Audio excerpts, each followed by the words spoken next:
Hello, what's up, how you doing, and welcome back to another episode of Unfinished Business, where the rules are made up and we don't make it enough points for it to matter. I'm Braden. Greg here to the right, your left. I think it's the first time I've said that. They might be confused. No, you They might be confused though. You said it before. It's been a while though. I mean, it's been a while since we actually. while. It's been a little while since we actually recorded something. So I mean, you know. Well, it's been a couple weeks now. I mean, we were both out of town last week, so I mean, yeah. I was definitely getting drunk, so I wasn't, but I had a great time regardless. I definitely was. I was in old Kentucky. I was in Ohio. I played some golf though. If you really want to call it that. Did you know that there is 3 vowels in the state of Ohio? There's in Illinois too. Actually, there's 4. Well, for 4 letters though, 3 vowels is a lot. Yeah, it is. That's 75%. Oh, Look at that. quick maths. All right. It may be 11 o'clock on a Friday night, but Greg is rolling in the math right here. Rolling. But as you can tell from... Oh, go ahead. Do your little spiel. Or you already did. I already did my whole thing. Okay, yeah, we're just going with it tonight. But tonight, as you can tell from the title, NFL preview Dun, of dun, the dun, season. dun. Yeah. We don't want to get a copyright, so we can't really play the music. But, That was my own rendition, so yeah, we're good. NFL preview of the season, our top players at certain positions. Impact positions. Impact position. Yes. We're not going to do kickers because, Justin Tucker, Harrison Butker, Young Ho Kim. Young Ho Kim. Yeah. Or Kim Young Ho. I don't know what the hell his name is. Kim Young Ho. Kim Young Ho, Young Ho Kim, whatever. And yeah, and then our top 5 Is it Young Wei Kim? I don't know. It's something Kim. It's something. And then you got the other, Rodrigo Blankenship dude. So, Hey, I mean, it's NFL. he's got the style, though. But our actual top 5 segment is going to be the top 5 greatest QBs of all time. Oh, yeah. Maybe a little biased, but I don't think it's biased anymore. I don't think it is either. But before we get to that, we have to... I thought you were going to finish that. Oh, the chemistry's just off, we just haven't... It's off. We just haven't filmed in a while. So we're going to try it again. Try it again. Before we do all of that, we have to... Finish each other's sandwiches. Or, I think we have to thank our sponsor, though. Yeah. Okay. That's a Frozen reference, though. Hey. That's what I was going to say. All right, well, there's our I sponsor. like it. This episode of Unfinished Business is brought to you by Crafts and Creations by Kane, your one-stop shop for personalized items that will both amaze you and have your friends and family asking where you got it. Click the link in the description to be taken to the business Facebook page, or simply search Crafts and Creations by Kane on Facebook. Make sure to join the group and look at her prior creations, or simply check out the decal right there, or check out the koozie right there. I would say nice and cold, but I already finished that beer, so we're just drinking. Attaboy. When you find something that you like, nice and cold. Message the group creator with your request. She will take it from there. Join the group today and get your creations by Kane. You know what? We're gonna switch it up a little bit. We normally do this at the end. Ooh, let's go. But you know what? We're gonna tell you now to like and subscribe to the channel. Like, subscribe to the channel. Wallop. That. What did you do? Oh, we're good. Okay. I don't even know what I moved, but something happened, and there we go. Yeah. Like, subscribe, hit the like button. Tell your friends about it. You tell your friends about it. Make sure you subscribe to join our Facebook group. Yeah. I guess that's kind of subscribing too. But subscribe to the YouTube channel Right there. as well. Right there. Yeah, there's a little button. See, it says subscribe. Right. And then there's a little like Here. button. Yeah. You're good. Okay. Put that back. And also, follow us on TikTok. We're posting a little bit more on there now. We are. A little bit more. It's a fun time. I mean, it's definitely something. Let's put it that way. Maybe we need to start doing some dances. Yeah. I'll let you stick to the dancing part, and I will... they want to see these dance moves. I bet we'd get views by posting my sons on there. I mean, 9 and 3. That's where you're at right here. Let's just jump into the podcast because that was something. So So what do you want to start with today, Braden? I didn't really say a rundown here. We're gonna go top players at impact positions. Top players at impact positions. Then we're gonna hit the this day in sports history. And then we're gonna Then jump we're gonna into hit our predictions for the divisions. And then we're gonna hit top 5. And I'm sure we're gonna get on a rant somewhere.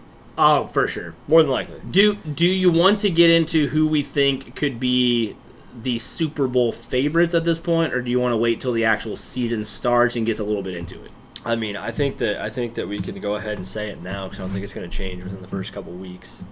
Well, no. Well, yeah. I mean, and we'll probably hit back at mid-season. Yeah, I mean, Like, we record- can say it now. Yeah. We can say it. Ooh, now. we should also say that between us two and possibly Chandler, as you can tell, Chandler's not here again tonight. No NASCAR segment. He's busy. I know football season is going on and he's in the band, so yeah. But what I was gonna say is either between us two or with Chandler, we're gonna do a little pick 'em every week, and I say we just do it grand total for the entire year, so that way it keeps things interesting. And we'll have to come up with either a punishment or a reward for whoever wins. Obviously, a punishment for the loser, not for the winner. But do something. Something. And Make maybe, it fun. yeah. Because, I mean, that's way better than doing fantasy football. I think a pick-em thing's it makes things more interesting. And I ain't going to have time to keep up with the fantasy football team. Well, I'll be straight up that honest. too, yeah. So, we're going to start with impact players, right? Impact players. What position we started At with? the quarterback position. So this is current players, Current. not all time. This is current impact and we've players. got 5 for each position. Well, I have 5. You thought- have more, probably. or no, that was for all time. All time. Yeah, okay. So, are we starting with number 5, or what are we starting with? We can start with number 5. Okay.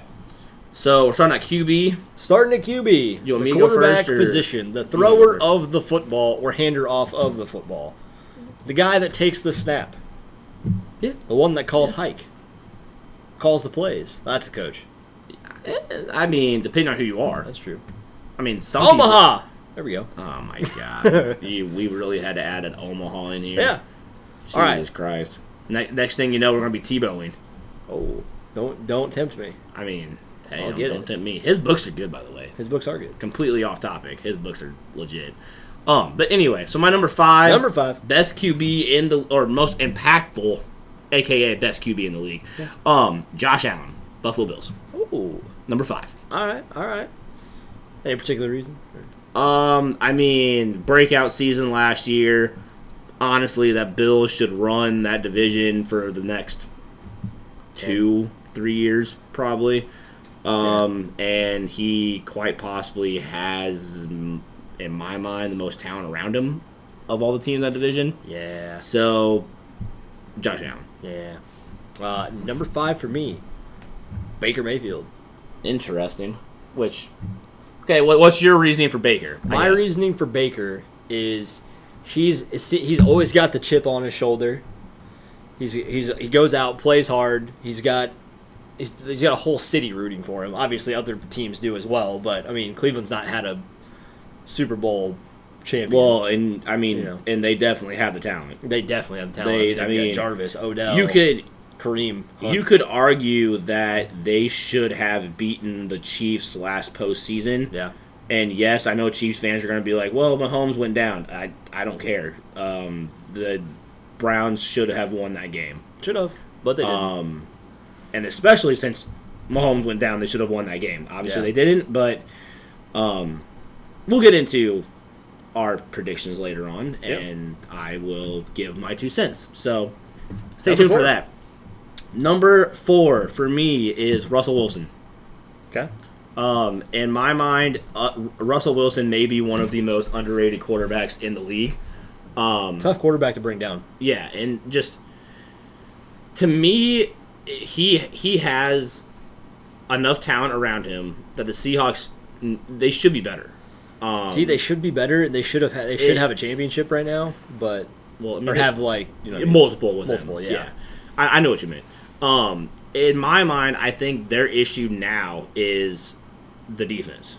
which is weird. It's crazy because their defense was the reason they won the Super Bowl. But I think this year wasn't their play calling. Well, that was a different one. I mean, yeah, but you have Marshawn Lynch at the 1 yard line. You don't throw the ball. To anyone on here who's a Seahawks fan, they still should have ran the fucking ball. But should have. I apologize for using profanity. However, I feel like it's warranted. It's warranted. I mean, you throw the ball, Butler picks it off, and you have a guy who is dominating that entire game, like on the ground, the entire season. Yeah, and you throw the ball with what was it? A minute left? 50 like no, what 20 seconds left? There's seconds left. Yeah, I mean, what are you doing? Like, whatever, but yeah, that's just we're kind of getting off topic. But scratcher. Personally, I mean, Russell Wilson was playing MVP type season last year. I have him at number 4. He could easily be number 3 over some of the guys I have, but I'll put him at number 4 based on last season. My number 4 is Aaron Rodgers. Okay. I think that he's obviously a very good quarterback and very talented.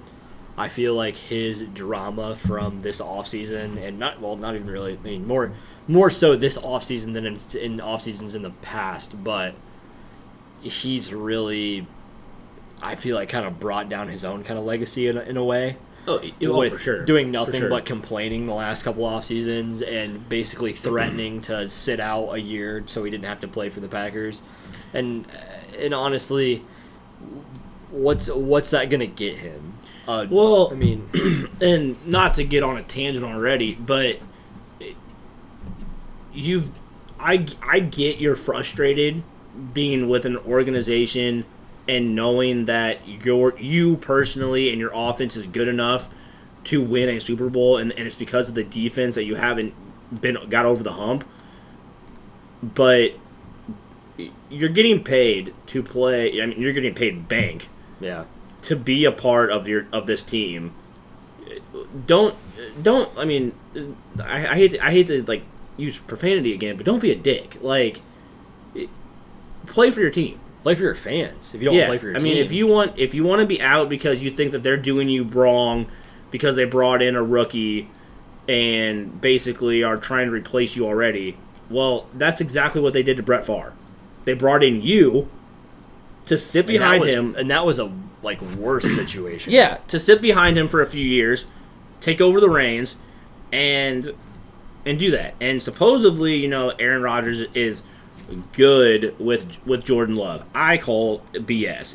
If Aaron Rodgers is talking about sitting out and not wanting to play, he has no inclination to help Jordan Love grow his game. And see, but he doesn't. The thing is that he was he had a defense.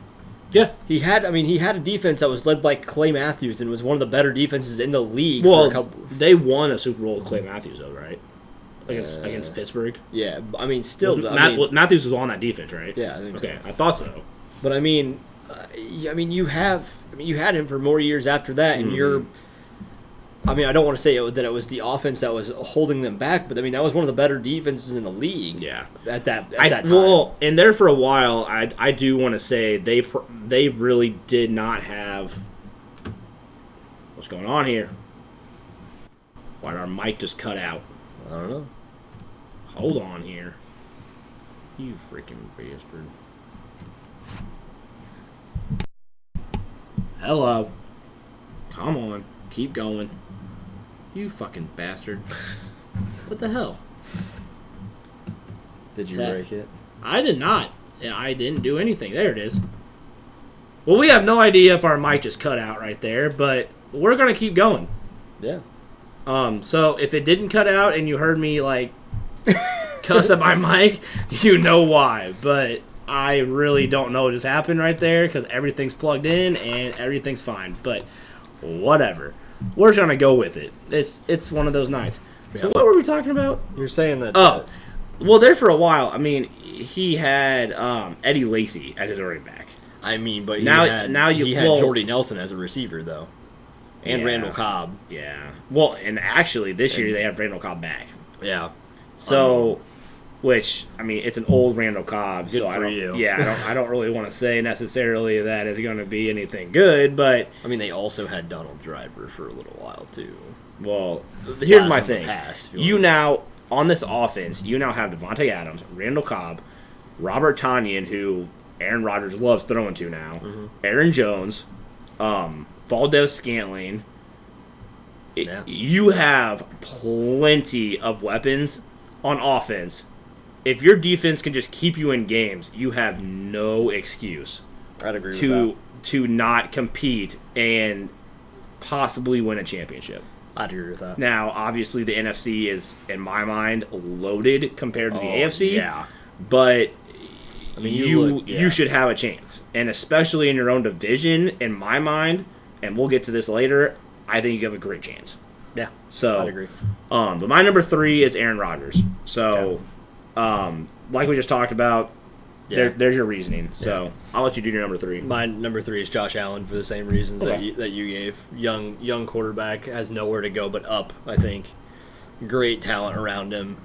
I'm actually very confused, and obviously after our top 5, I'll ask you about this. But my number 2 is Patrick Mahomes, who I know a lot of people are going to be like, why the hell is he not number 1 when he's the best talent? I agree. He may have the most talent at the quarterback position in the league right now. But There's one thing he doesn't. there's have. one thing he does not have yet. Could he in the future have that? Very possibly. In my mind, if they can keep the team around him, he has a very damn good shot at it. But for right now, I have him at number 2. I mean, I'll even say that he probably is the best quarterback when it comes to just talent right now. raw talent. Yeah. But and people probably can assume who my number 1 is. So Yeah. I mean, Mahomes is my number 2 as well. yeah, and my number 1 is Tom Brady. Tom Brady. And it's mainly because, in my mind, greatest quarterback of all time, most Super Bowls of all time. I mean, he The owns just about every passing record of all time. And so the ones that he doesn't, he's. I think he's gonna pass this year. yeah, I'm pretty sure he's going to pass Drew Brees' Brees' record this year. record for most yards. I think more touchdowns too. I think he already owns touchdowns. If not, he's yeah, close. I mean, But so like I said, right now, talent-wise, yes, Patrick Mahomes can throw the ball further than Brady. Is probably a little bit more accurate than Brady on long passes. However, head-to-head, Brady's won more games than Mahomes has.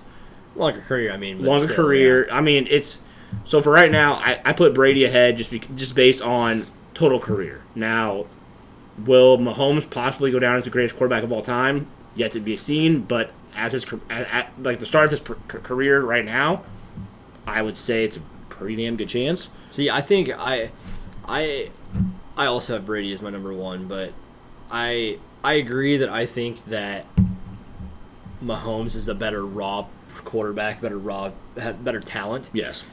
I think that Brady is a better quarterback Well, and because he's not only Yeah. can he's obviously a very accurate passer. I mean, obviously, Yeah. Like we've all seen not everybody has seen it, but the video of him throwing into the jugs machine. I mean, obviously that could be faked, but well, and that's the one, and not to cut you off, that's the one thing that I have talked about to Chiefs fans is once Mahomes gets older and is no longer able to scramble, yeah.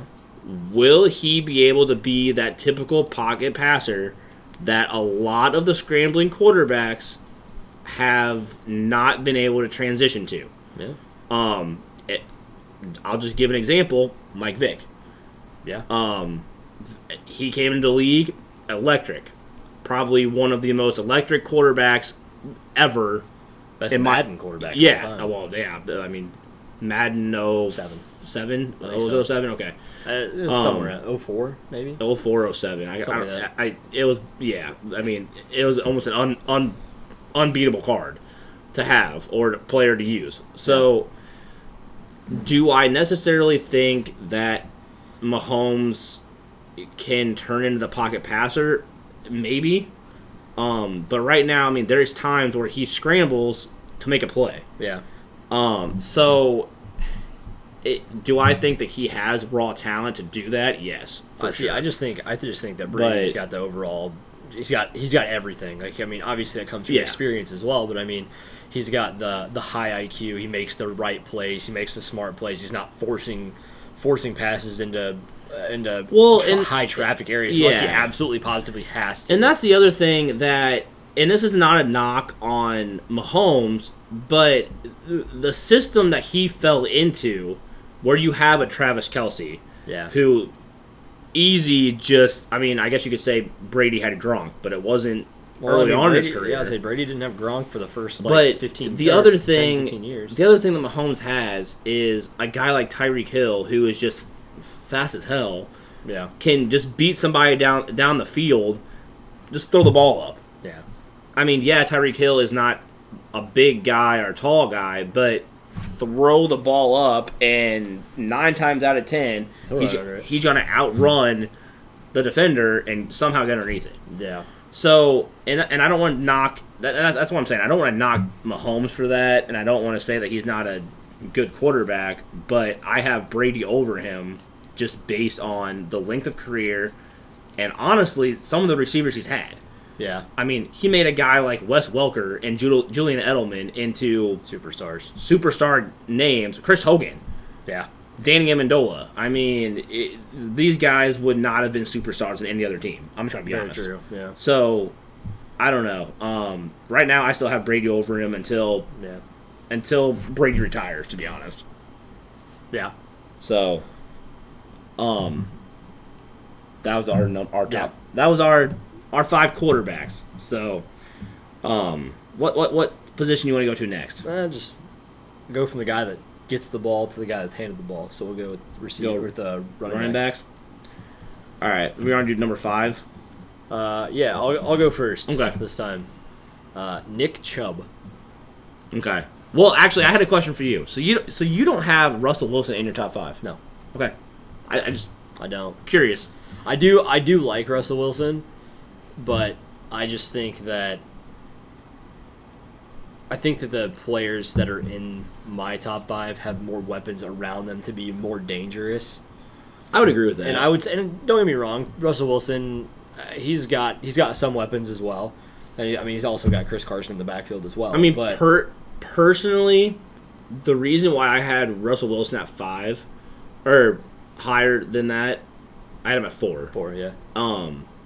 And I didn't have Baker Mayfield in my top 5 was I think if you put a quarterback like Josh Allen or Baker Mayfield, or not Baker Mayfield, but Russell Wilson in Cleveland's offense, they're better than Baker.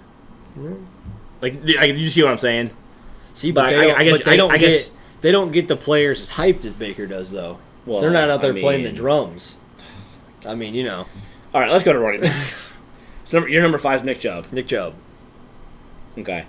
Well, my number 5 is I put a name down because I had to, but my number 5 is kind of Nick Chubb and somebody else because Nick Chubb's a better running back, but I went with Ezekiel Elliott based on the fact that he's a pass catcher as well. So he's more of the 3-down back who can also catch the ball. Yeah. And people are going to be like, well, Zeke had a terrible year last year. Okay. But Dak Prescott was injured. Yeah. A lot of that offensive line was injured. I think this year you're gonna see with a healthy offensive line, a healthy Dak Prescott, Zeke's gonna be back to the normal Ezekiel Elliott. And I'm not even a Cowboys fan, but I think he has a way better year this year. Yeah. So I put him at number 5, a little bit ahead of Nick Chubb. Okay. Number 4, Dalvin Cook. Interesting. Okay. Which obviously said. I mean, there's a reason why Dalvin Cook's number is your number 4.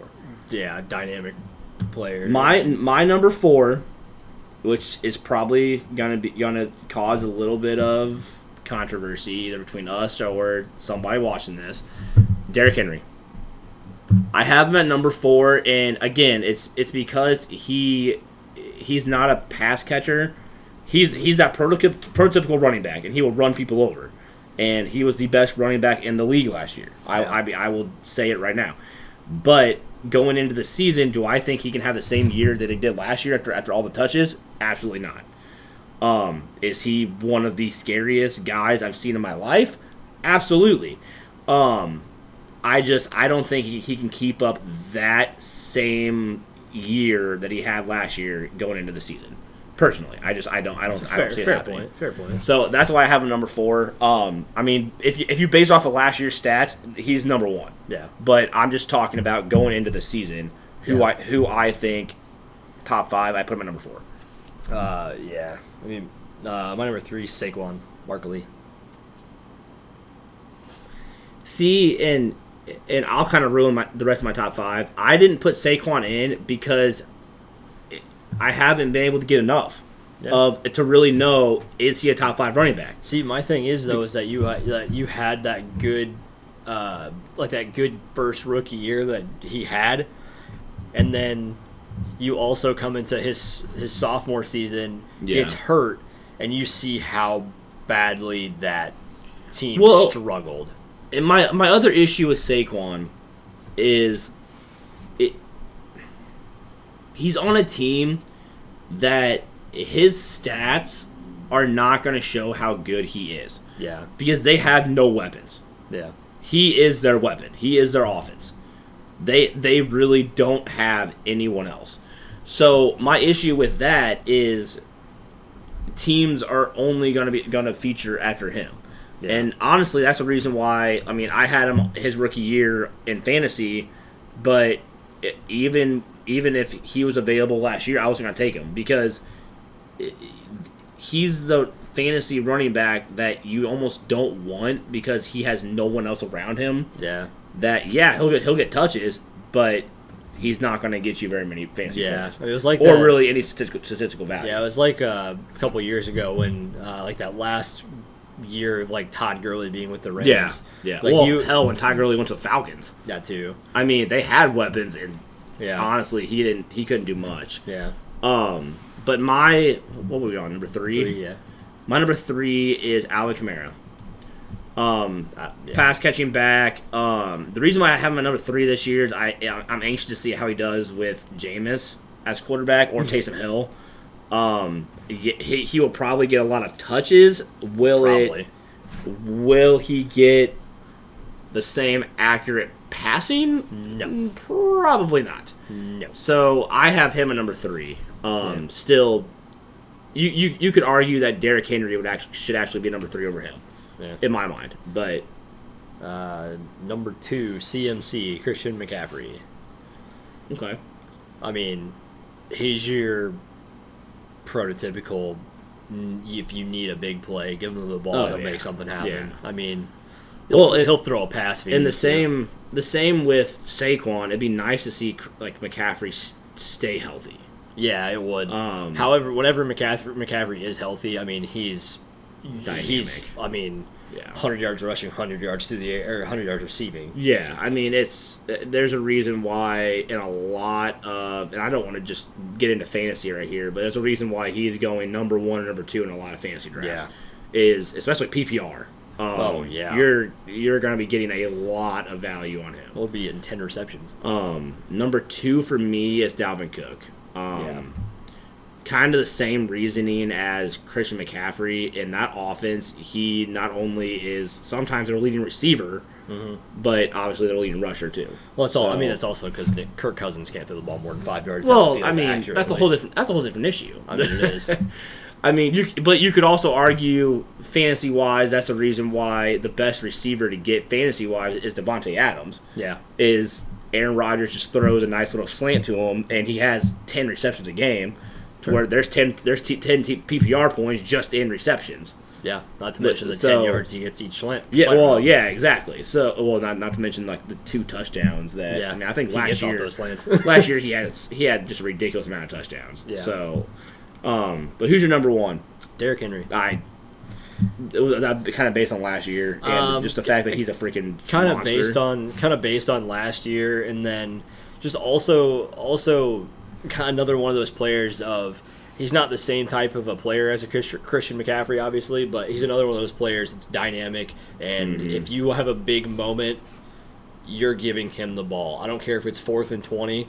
You're handing the ball off to Derrick Henry. Well, and I don't know how many times last year he had like 70-yard rushes, like 60-yard rush. I mean, the guy's a monster. I mean, there's a reason why Tennessee played so well and went to the playoffs and did as well as they did. Obviously, Ryan Tannehill had a big part of that as well. With, I mean, he played a lot better than I thought anybody. I'll be honest. Tannehill, and like I didn't put him in my top 5 because I was going to say that earlier. He's really not. Honorable mention. He's not a top 5 quarterback, top 5 system quarterback. But for sure, and that's the thing is he fits that system so well that all he has to do is just not screw up and make a mistake, and they're going to win a game. Oh, yeah. Because their defense is good enough.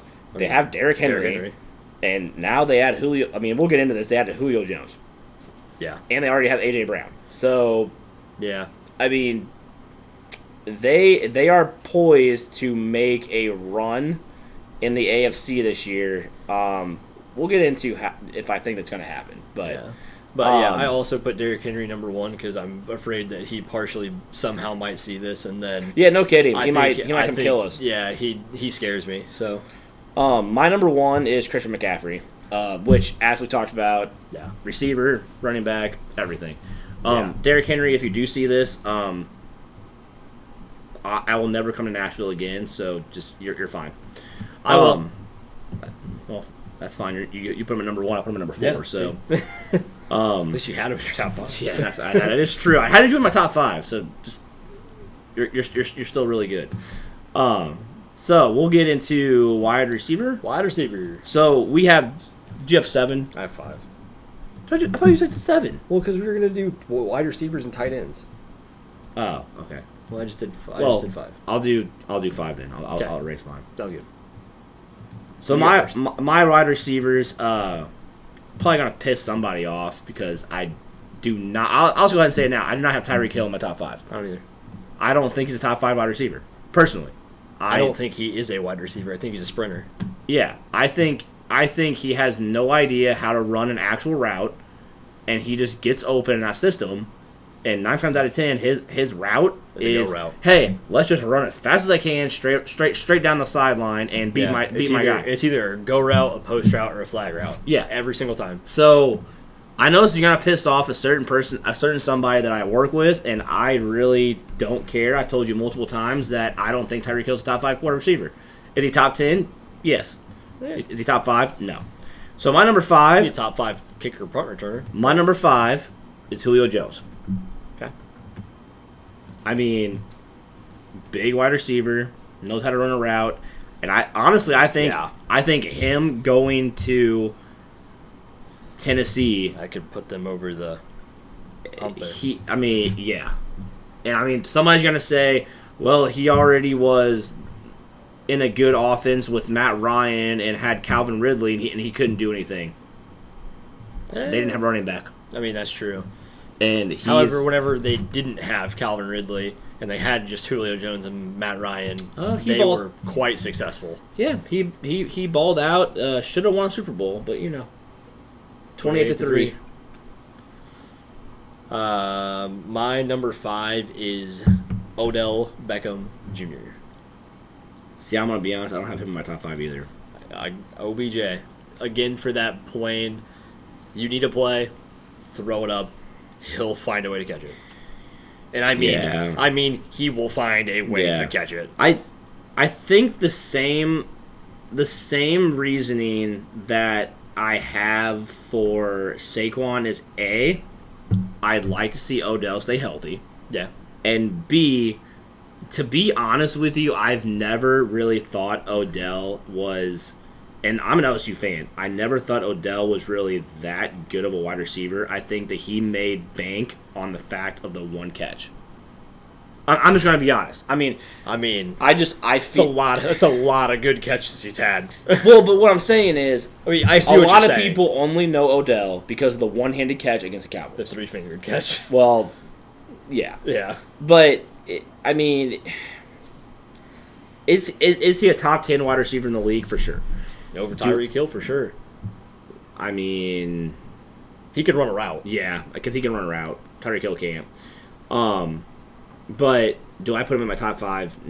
I don't. I'm glad you do, because, as an LSU fan, I like it. Yeah.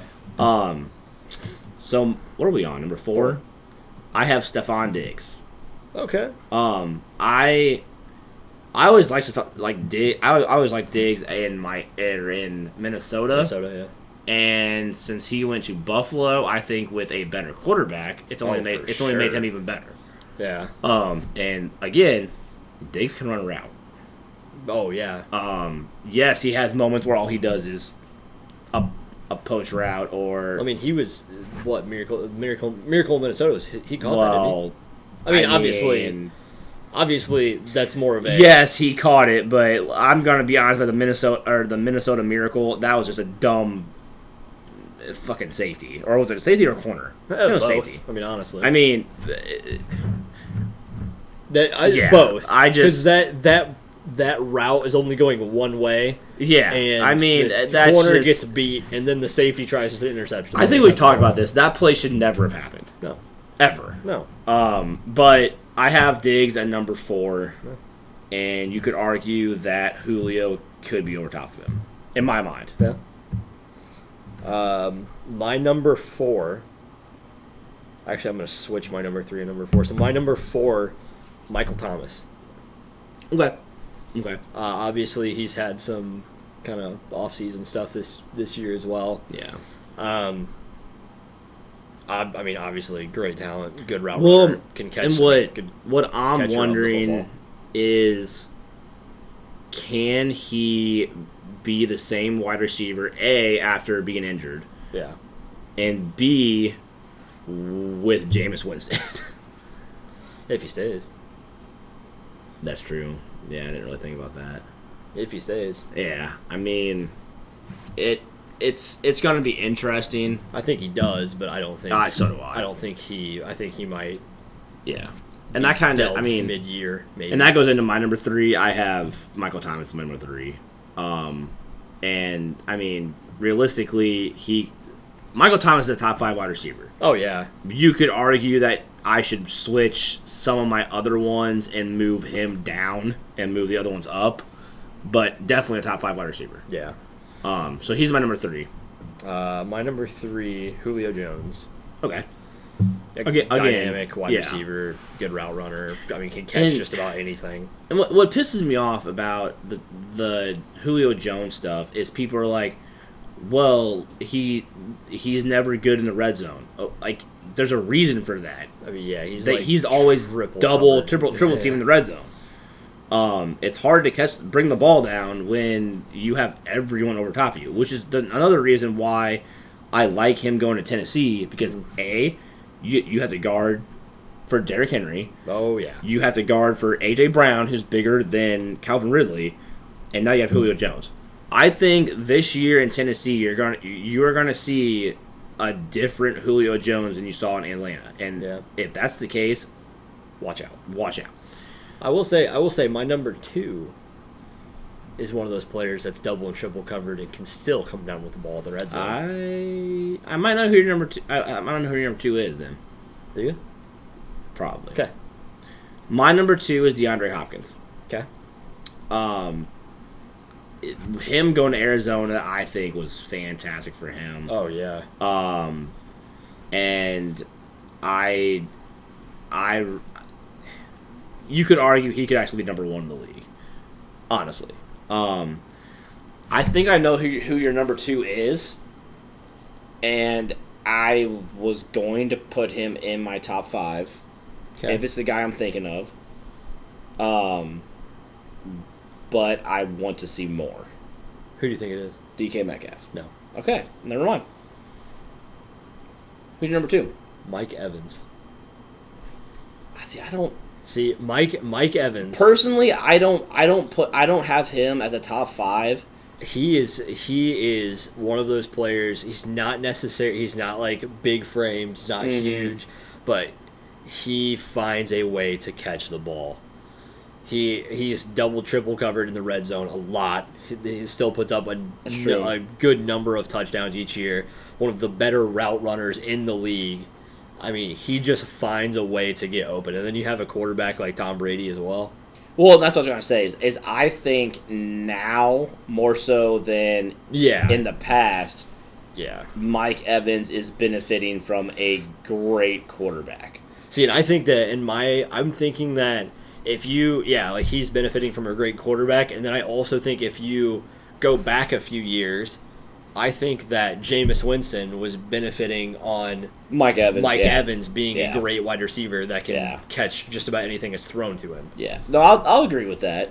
I mean, I would definitely put Mike Evans in the top 10. Yeah. I just big fan of Mike Evans. Over some of the guys that I have in my top 5, I can't put Mike Evans there. Big fan of Mike Evans. But my number 1 is Davante Adams. Okay. And it's not even because of his fantasy value. It's because if you're looking for a guy to make a play, even though you know who the ball's going to, Davante Adams comes out with the ball. He's a great route runner. Yeah. And people are like, oh, Aaron Rodgers just gets him the ball. If you watch him run a route, there's a reason why he gets the ball. Yeah. So me personally, I still have Davante Adams number 1 wide receiver in the league. A, fantasy value, and B, just route running, hands, still a big target. Yeah. And that's the thing, is like you know where the ball's going, and the defense still can't defend it. So I have Davante Adams number 1. I've got DeAndre Hopkins number 1. So you don't have Davante Adams at the top 5 at all? I do not. Interesting. I do not. I mean, I just find that interesting. I definitely see like what you're saying as far as where the defense knows where the ball's going. They still finding ways to get open. But in my mind, there are other players that are doing the same thing that aren't considered top five wide receivers. Like if you go to at this point in his career, I mean, still doing the same things that Davante Adams is doing, but Larry Fitzgerald. Fitzgerald, great route runner, always finds ways to get open. Defense, I mean, 3rd and 10. I mean, where would you rather throw the ball to? The guy that's got more tackles than drops in his career. Yeah. So I mean, but he's not. He'd be, I think, in the lower half of the wide receivers in the league at this point in his career. Yeah, I mean, well, and I'll be honest. I mean, Larry Fitzgerald, you could argue maybe like number 10. I mean, I don't know if I would put him there, but I get your point. Yeah. And I mean, I looking back, I guess we could have done like who we thought rookie wide receivers would be good. But obviously another guy that I think benefits from his system more so than anything, Justin Jefferson. Yeah. I don't know if he'll have the same year this year or not, but we'll switch gears and go over to tight ends next. Tight ends. So, number 5. You want to go first, or you want me to? I can go first. Okay. My number 5, Mike Gesicki. Okay, I can see that. Yeah. I mean, that's not who I have. That's not who I have at number 5, but I mean, I could see why. And I like his framework ground.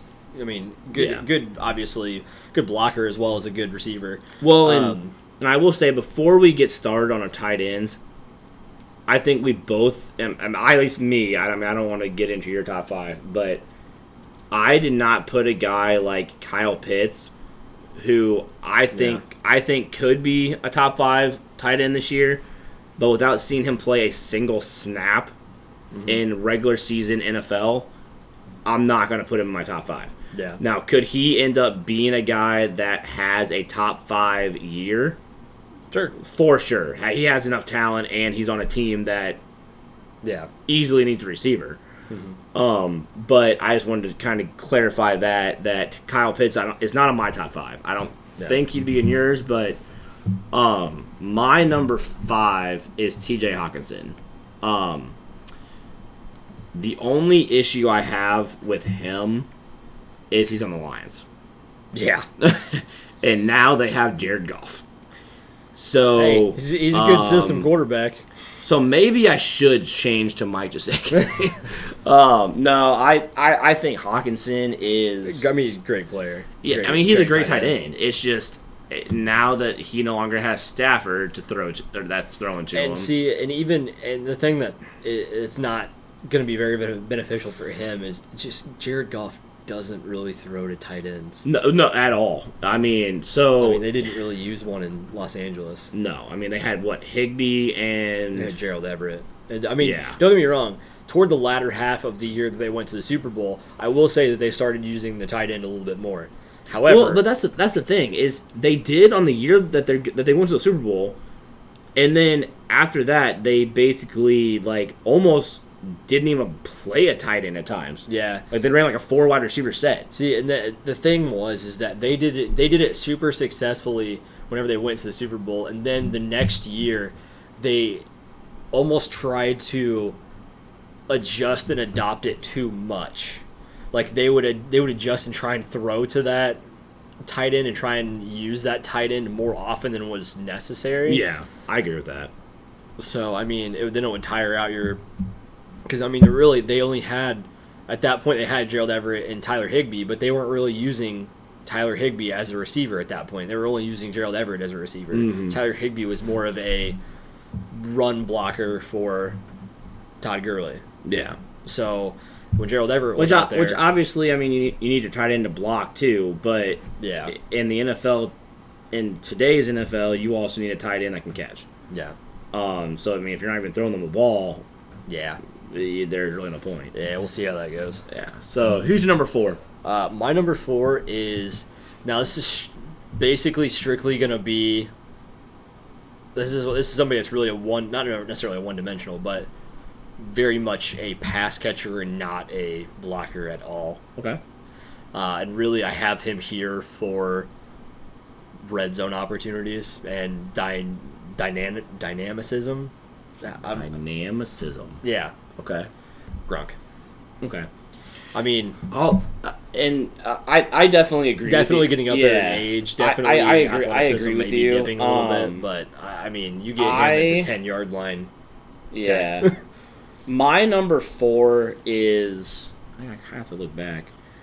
Is Mark Andrews, with the Ravens. Yeah. But I will be honest. I do not have Gronk in my top 5, and mainly the reason is he's getting older. Yeah. But B, he isn't, and maybe this is just a knock on the fact that he isn't what he once was, but he's still a great tight end. Yeah.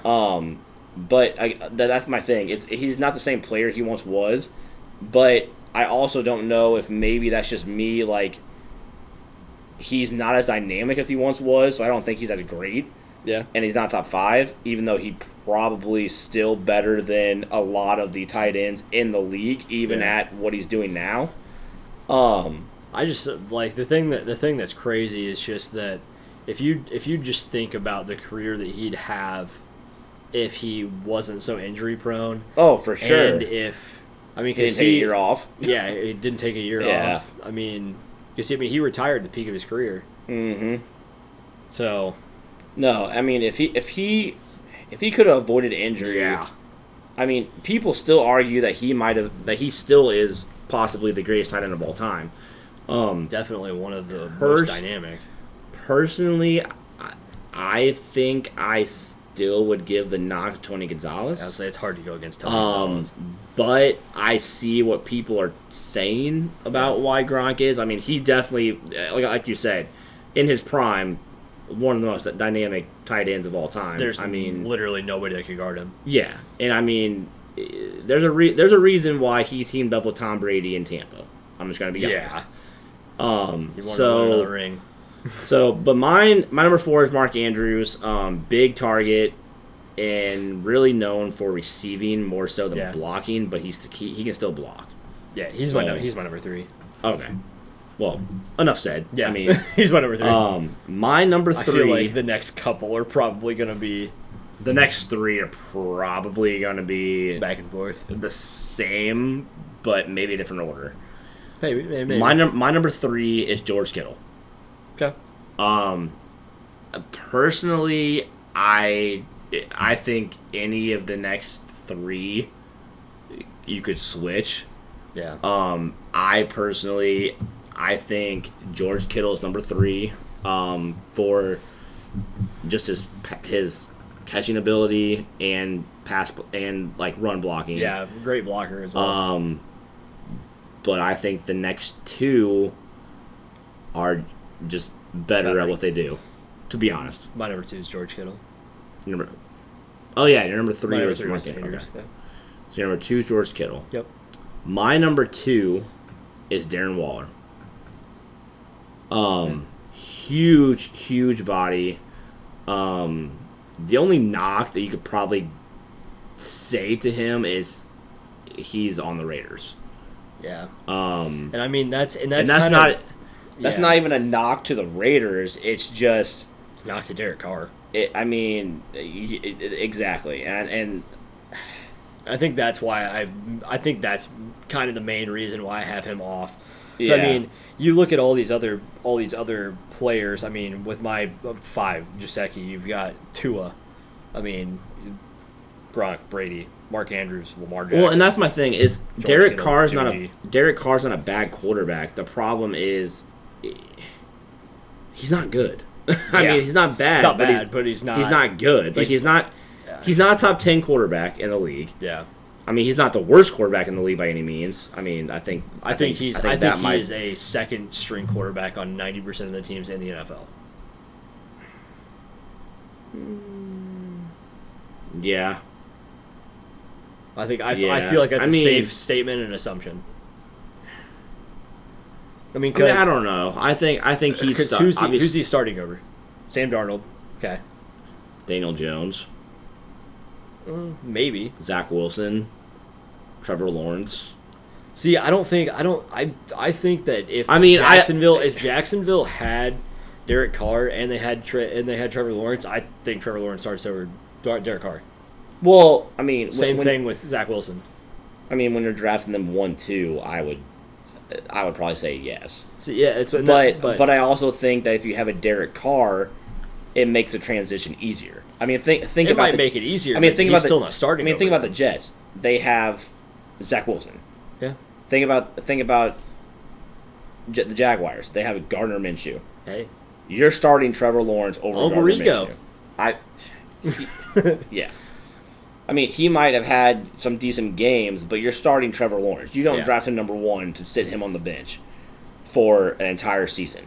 Yeah. Or even so many games. I mean, he's starting.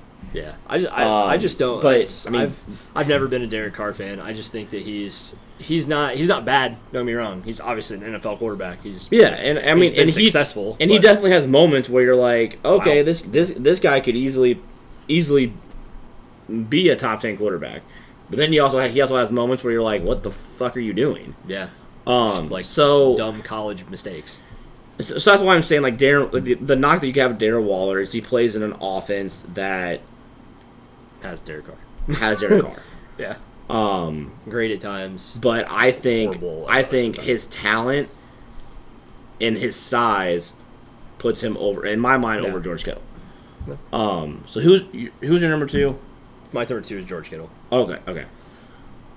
Which we already talked about. Yeah. There's a reason. My number 1 is Travis Kelce. Travis Kelce. That's And given. some people are going to be like, well, George Kittle's the best tight end in the league. Personally, I don't know how you can say that Travis Kelce is not the best tight end in the league when he was in the top 5 for receiving yards. Yeah. And that's not just tight ends. That's receivers. Too. And running backs. And yeah, it's like he's top 5 in receiving. He's a hell of a blocker. Yeah. Very underrated for his blocking skills. I mean, I don't know. I mean, he had over 1,000 yards receiving. And people are going to be like, well, George Kittle was injured last year. I don't care. Travis Kelce stays on the field. Yeah. He Mr. Consistent. helps his team win. Granted, his facial hair choices are not the best. Yeah. And, I mean, he chose to be on The Bachelor, too, which is really weird. But that is really weird. But besides that, in my mind, best tight end in football, you could argue he may even be, in my mind, and I've told people this, the best receiver on that team. Oh, yeah. I'd agree. I think he most complete receiver by far. He actually knows how to run a route, for one. Yeah. And yeah, his routes may only be 5-10 yards, but that's a route. It's a route, and he gets the ball. And I would actually say that those 5-10 yard routes are really going to show you who's a better route runner than the people that are running 30-yard outs or 30-yard posts. And that's the thing is, if the Chiefs don't have a player like Travis Kelce, and I mean, if somebody's going to say, oh, if the 49ers don't have a George Kittle, they're not the same team.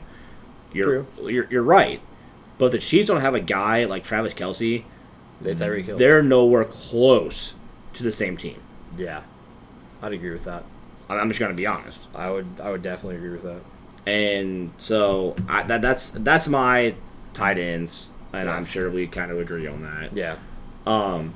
So the next, we're going to go into just defensive players, not by position, just defensive players in general. Defensive players in general, because big impact defensive players. So, speaking of impact, my number 5 is Myles Garrett. It's a good impact on what's his face. A nice head on the head of Mason Rudolph. So he makes a great impact. It couldn't have happened to a better team. Because I'm not a Steelers fan. Yeah, never will be. Never have been. I could say the one bad thing I could say about that is it wasn't Roethlisberger that it happens to. For sure. If that would have happened to Roethlisberger, I might have bought a Myles Garrett fucking jersey. It might have made him look better. I mean, it could make him look worse. That's true. No offense, but my number 5 is Myles Garrett. Great player, fast player. I mean, yeah, he obviously had an incident on the field, but to say the least. I mean, I'm just going to leave it at that. That sounds good. My number 5. Oh, God. You know what's coming. And might not be considered a defensive player, but he is one of the... We talked about this before the podcast. This is not a defensive player. He might not be considered a defensive player, but he is a defensive weapon for keeping points off the board. I'll give you that. One of I would say the best at his position in the entire NFL. I don't think there's anybody close, to be honest. It's not like we said defensive players. This is not a defensive player. What is defense? Defense is keeping points off the board. He keeps points off the board. That's true. Okay. Man, number 5, best defender in the league, the Rams punter, Johnny Hekker. I mean, one of the best quarterbacks in the league too.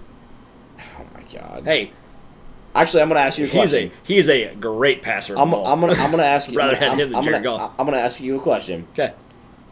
Could Johnny Hekker start as quarterback on an NFL team? I mean, he throws dimes. I'm just asking. He throws dimes. I'm asking a legit question. With training, if he was done like earlier in the year, like earlier in his career, maybe he might be able to start for the Jets right now. Like I'm not saying with his like current. I'm saying if he had trained earlier in his career, I'm saying like and had that training and stuff. He could be a starter on the Jets now with the training and stuff. Personally, maybe. I mean, personally, I think he throws dimes. I think Zach Wilson for the Jets might be one of the best. One of. Oh, even better. Carolina. He can start for Carolina. Sam Darnold's their quarterback. Yeah, but going back to Zach Wilson, I think Zach Wilson might be the best quarterback in this out of this draft. Very dynamic, very prolific. I mean, the problem is he's playing for the New York Jets. Yeah. Where your career is going to go to die. So. Yeah. But yeah, Johnny Hekker, number 5. Hey, that's fine. Before I get brand, before I get just completely Shout off out topic, Pat McAfee. number 4 for me is T.J. Watt. I don't like the Steelers, but I mean, T.J. Watt's a beast. So I have to give him credit. I have to say that he's definitely a top 5 defender in the league. Yeah. So, if I didn't have Johnny Hekker there, he'd be my number 5. But okay. my number 4, maybe not within the last week here, but Jalen Ramsey. One of the best corners in the league, if not the best corner in the league. I would say definitely best corner in the league. I mean, who would you put over top of him at this point? I mean, Stephon Gilmore, he hasn't shown who looked terrible last year. Yeah, that's true, but he definitely. I mean, I'm just saying, let's just say he got burnt a couple times in practice this week. Well, by Braden, more than a couple. Braden, we're talking about practice. I know, but it's still not the game, not a game, not the actual game. Talking about practice, but I mean, it's still. He got burnt. That's burnt. But like, hey, it's all still practice long. It's still preseason. It is still preseason. He needs to get his legs under him. He's still just counting the money that he made from the Yeah. Rams. So, my number 3 is Jalen Ramsey. Yeah. So I mean, I think personally he's the best corner in the league. Yeah. So, my number 3 is Nick Bosa. Okay. Good player. Yeah, I mean, solid player. I mean, there's not much that you could really say about Nick Bosa. There's really great not. Edge rusher. I mean, he's a great reader of the backfield. That was your number 3? Yeah. Okay. I was just making sure that I was on the right number. Yeah. So my number 2, Khalil Mack. Yeah. Even though he's on the Bears and we'll never win a ring with the Bears. Probably not. I mean, that defense is not that defense without Khalil Mack. Yeah. Just gonna be honest, and so I still put him as number 2 in the league. I think we both agree who our number 1 is for sure. Better be. But who's your number 2? JJ. Okay. And honestly, and to me, it's more than just obviously he's a great edge rusher as well. Yeah. For sure. Gets to the quarterback, reads backfields very well, but he has an act for reading the quarterback's eyes and batting down balls. I mean, all day long. You have a passer in his direction. It better be above higher than he can jump. And honestly, the same reason that I did not put J.J. Watt in my top 5 is the same reason why I didn't have Saquon. Is I'd like to see J.J. stay healthy. Yeah, because I mean the one year that he stayed healthy. Well, fuck, they have J.J. Watt and Chandler. What the hell is his last name? Chandler. His last name, Michael Chandler. Michael Chandler. There we go. Okay. I mean, that defense. I mean, you thought it was dangerous with Jadeveon Clowney and J.J. Watt. Yeah. Have fun. And that Cardinals defense was already good. Yeah. Now you add a guy like J.J. Watt to that defense. I mean, it's gonna be fun.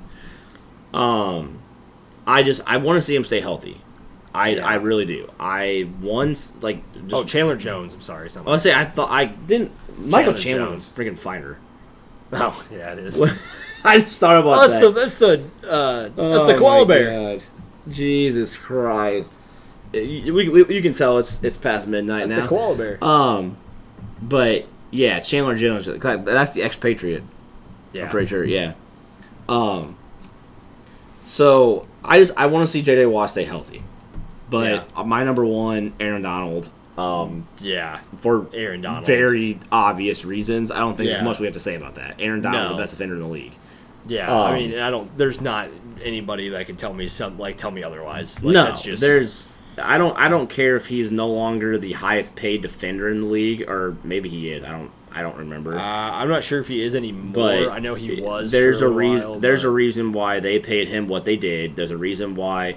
Yeah, he statistically has the best defensive seasons 9 times out of 10. And the thing is that he's always double teamed. he's double and triple teamed, Yeah, and he's so- still putting up the best defensive numbers that we have ever seen. Yeah, so I personally don't care what anybody says. I put Aaron Donald number 1 until he proves me otherwise, and he's I think yet the to- only way Aaron Donald could get better is if he trains with real knives. Because the ones in the videos were fake. Yeah. If anybody doesn't know that, they were fake knives. But I mean, I think the only do it way with real knives. I think the only way Aaron Donald gets better, But please don't, because is I need is, you on the field. Yeah, I think the only way he gets better is literally if he like somehow just grows taller.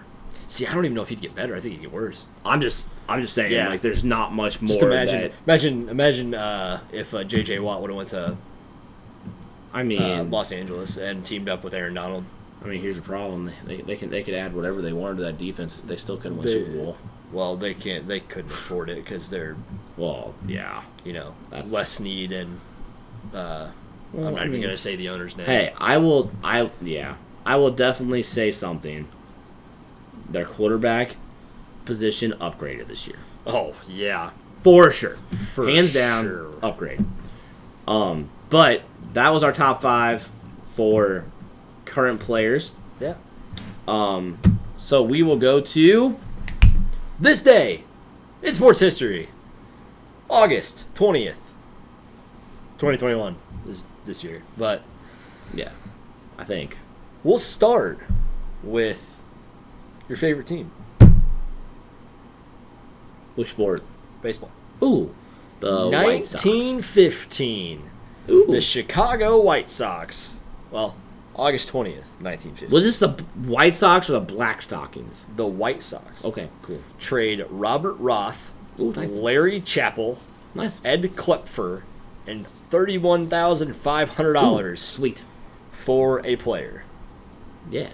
Any idea who that player was?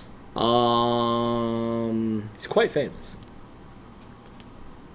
Shoeless Joe Jackson. Shoeless Joe Jackson, Who who then 4 Yeah. years later is suspended and kicked out of baseball. Well, But actually, I think it was 5 years later. I think it was in It's- 20. I think it was in it's okay. I almost said 2020, 1920 that they actually got rid of him. that's fine. However- there's no big deal about that. Well, first off, did he do it? You think? I mean, probably. See, I don't know. His stats during that World Series, for anybody that doesn't know, Shoeless Joe Jackson and eight Yeah. other Yeah. players from the Chicago White Sox were banned from Major League Baseball for life, including going to games Yeah.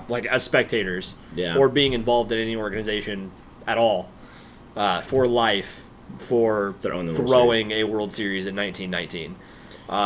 It was Well, quite and- apparent that the other 8 players did do it. They were it was very bad. We should also kind of say that the reason they threw it was because they bet on losing Yeah. the series and to make a crap ton of money. Yeah. So See, but there is speculation that Shoeless Joe Jackson knew nothing about it and that he was legitimately trying to play.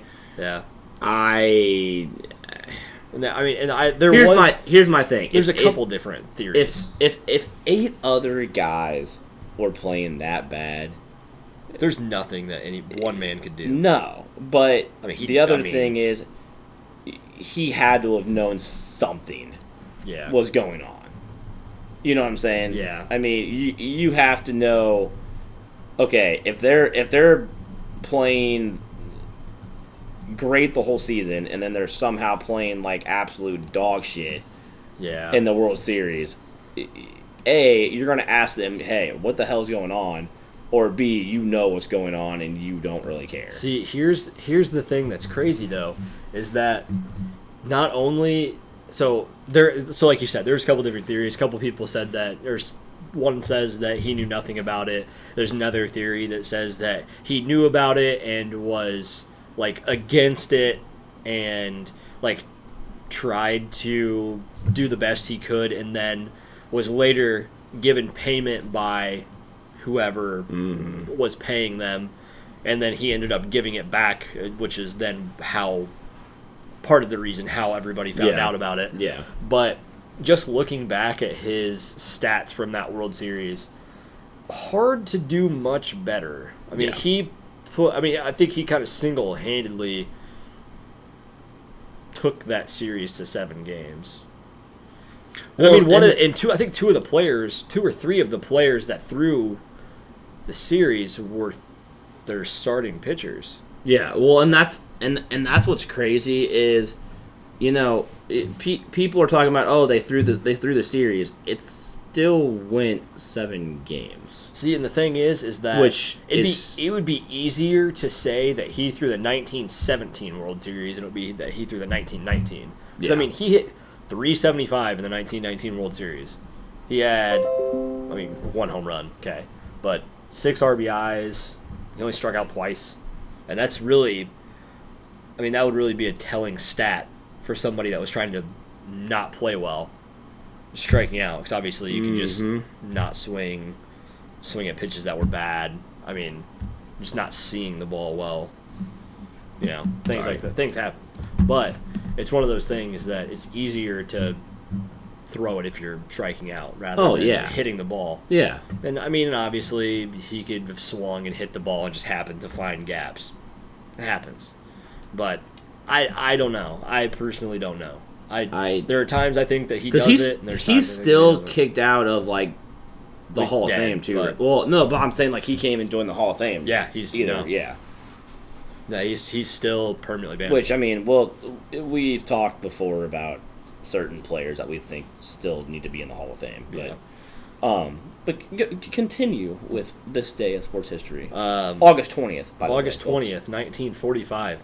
Dodgers utility infielder Tommy Brown becomes the youngest player to ever hit a home run in a Major League Baseball game. Any guess how old he was? 17. He was 17. Did you read my paper? No. Okay. I guess 17 because I'm pretty sure Bryce Harper was 18 or 19 when he hit his first one. I think he was.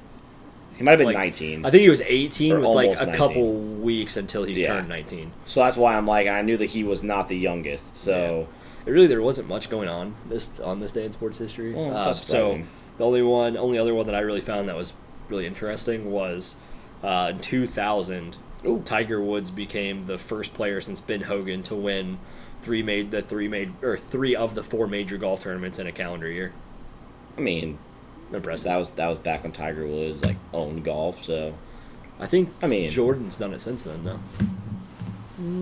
I think he did it. Yes. I don't know if no, was it in the calendar year though? It was because he won the Masters, won the US Open, got second in the Open, and then won the Players. Because he lipped out a putt from the bottom of the hill at St. Andrews on 18 to force a playoff. Yeah, I remember watching that. But I remember that now. But yeah, that was on this day. There wasn't much. Okay. Well, we will get into divisions and who we think's going to win each division then. Yeah. And we're not going to I'm trying to tell you guys straight up, we're not going to say what we think the records are going to be because we have not looked at every single team's schedule. Yeah. We're just going to say who we think's going to win the division, the order that we think, kind of what we did for baseball. Yeah. And do we do it for basketball? No, we did for baseball. Only 3 important sports. Yeah. I'm about to say I don't really care much about NBA to be honest, but we're trying to keep it for fans of the stream. So, but we will start. What division you want to start with? I don't care. AFC East, I guess. That's fine. So AFC East, which includes the Buffalo Bills, Miami Dolphins, New England Patriots, and the other team, and New York Jets. Yeah. So, I have the Jets finishing last in this division. Yeah. Even if they have Zach Wilson, I don't think there's any chance that they finish ahead of any of the 3 teams. No. I have the Dolphins finishing 3rd. Yeah. The Patriots finishing 2nd, and the Bills finishing 1st. Yeah. That's the same thing I have. I think the Patriots are still not going. I'm a Patriots fan. I don't think they're going to make the postseason this year. If they do, they might sneak into a wild card, possibly. But I think having a lot of their defense back is going to help. Yeah. But the problem is you still have Cam Newton as a quarterback. You have Mac Jones. Well, you do, but he's not starting the year, though. Yeah, my issue is you're going to have Cam Newton start the year. And yes, has he looked fairly decent in preseason? Yes. It's preseason. Do I think that Cam Newton is, going to lead the Patriots to winning this division? Absolutely not. No. Not over a team like Buffalo, who they looked very good last year, got a taste of the postseason, and in my mind are going to want revenge this season. Yeah. I have the Patriots finishing second. Hopefully, maybe as I become a fan, they can sneak into a postseason spot. Yeah. But I mean, they're not. I'm gonna be honest. They're not good enough to compete in the AFC to win, to go to the Super Bowl for sure. Like they're not good enough. No. I mean, to be honest, I couldn't even tell you a single wide receiver they have other than N'Keal Harry. Yeah.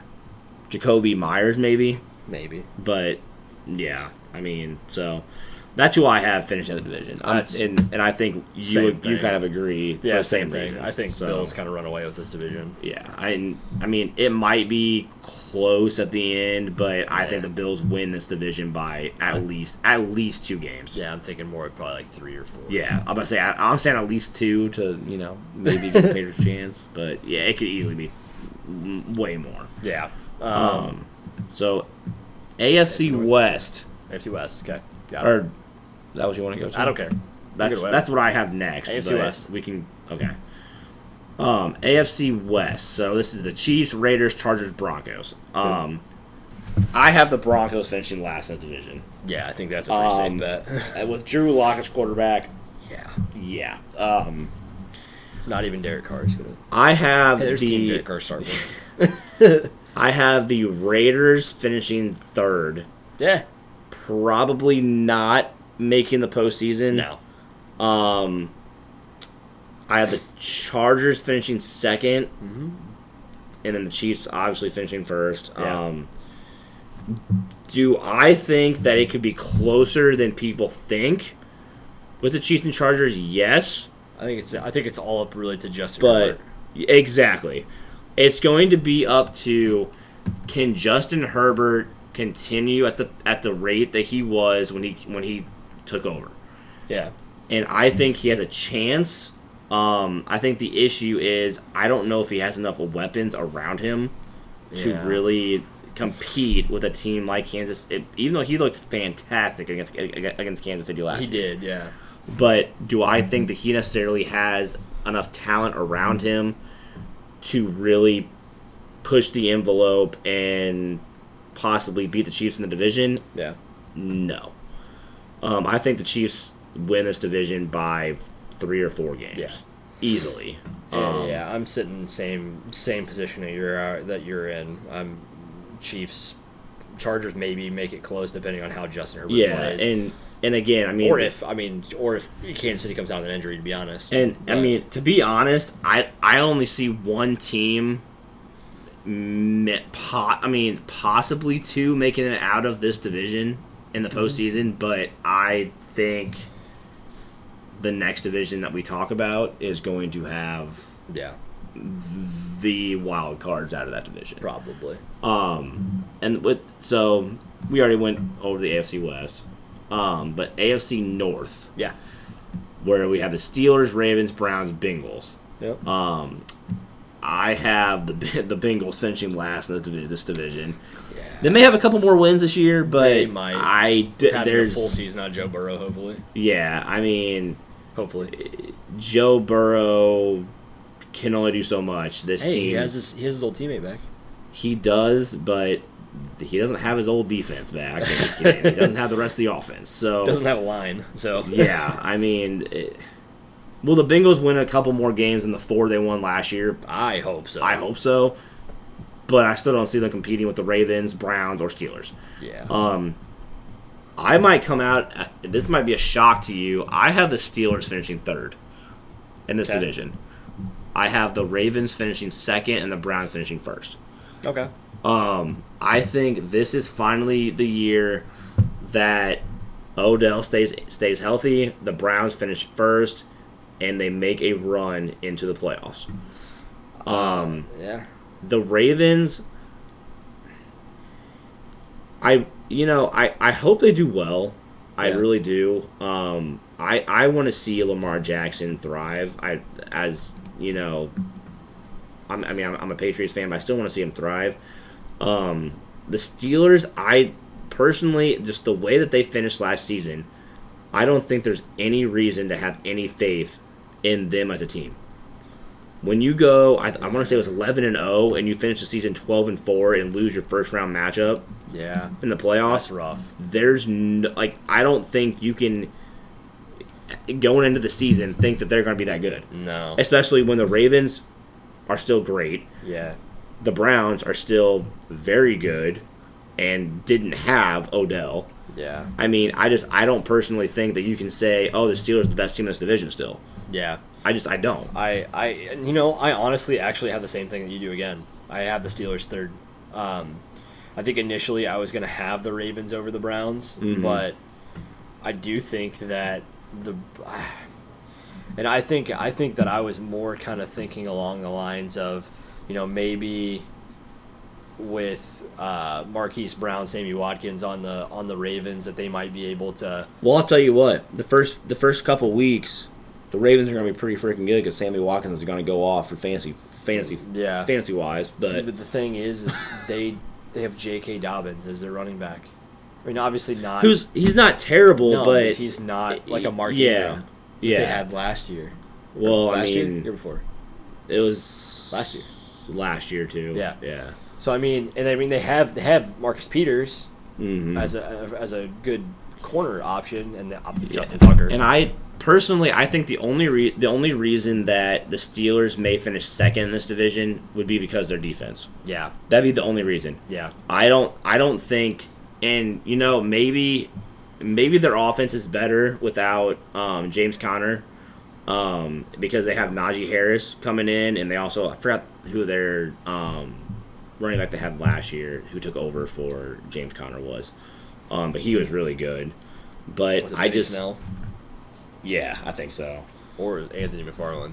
It was McFarland. Yeah, But I still I mean, yeah, Claypool's good, Juju's good, but no, Juju's too worried about that TikTok. exactly. I mean, I don't Juju's a character.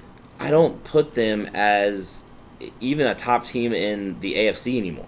No, And even when they were undefeated last year, I told people that they're not that good.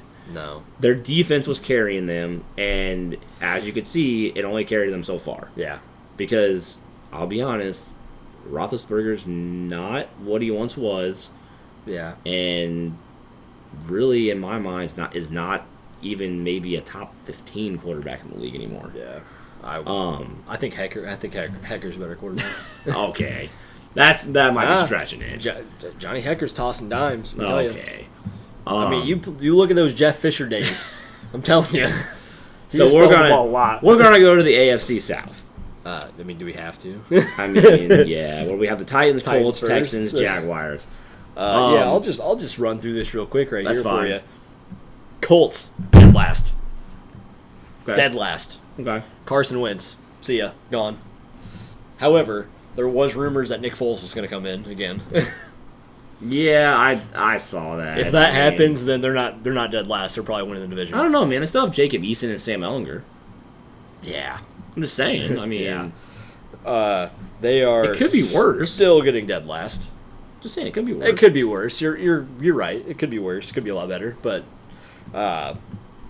Colts dead last. I think the Jaguars take third, Texans second, and then Titans by a landslide. Maybe even like 8 games. Oh yeah, for sure. Though I think the only thing that really might make it a little closer is I know that obviously Deshaun Watson's had some had off-season issues. I mean, they continue, but I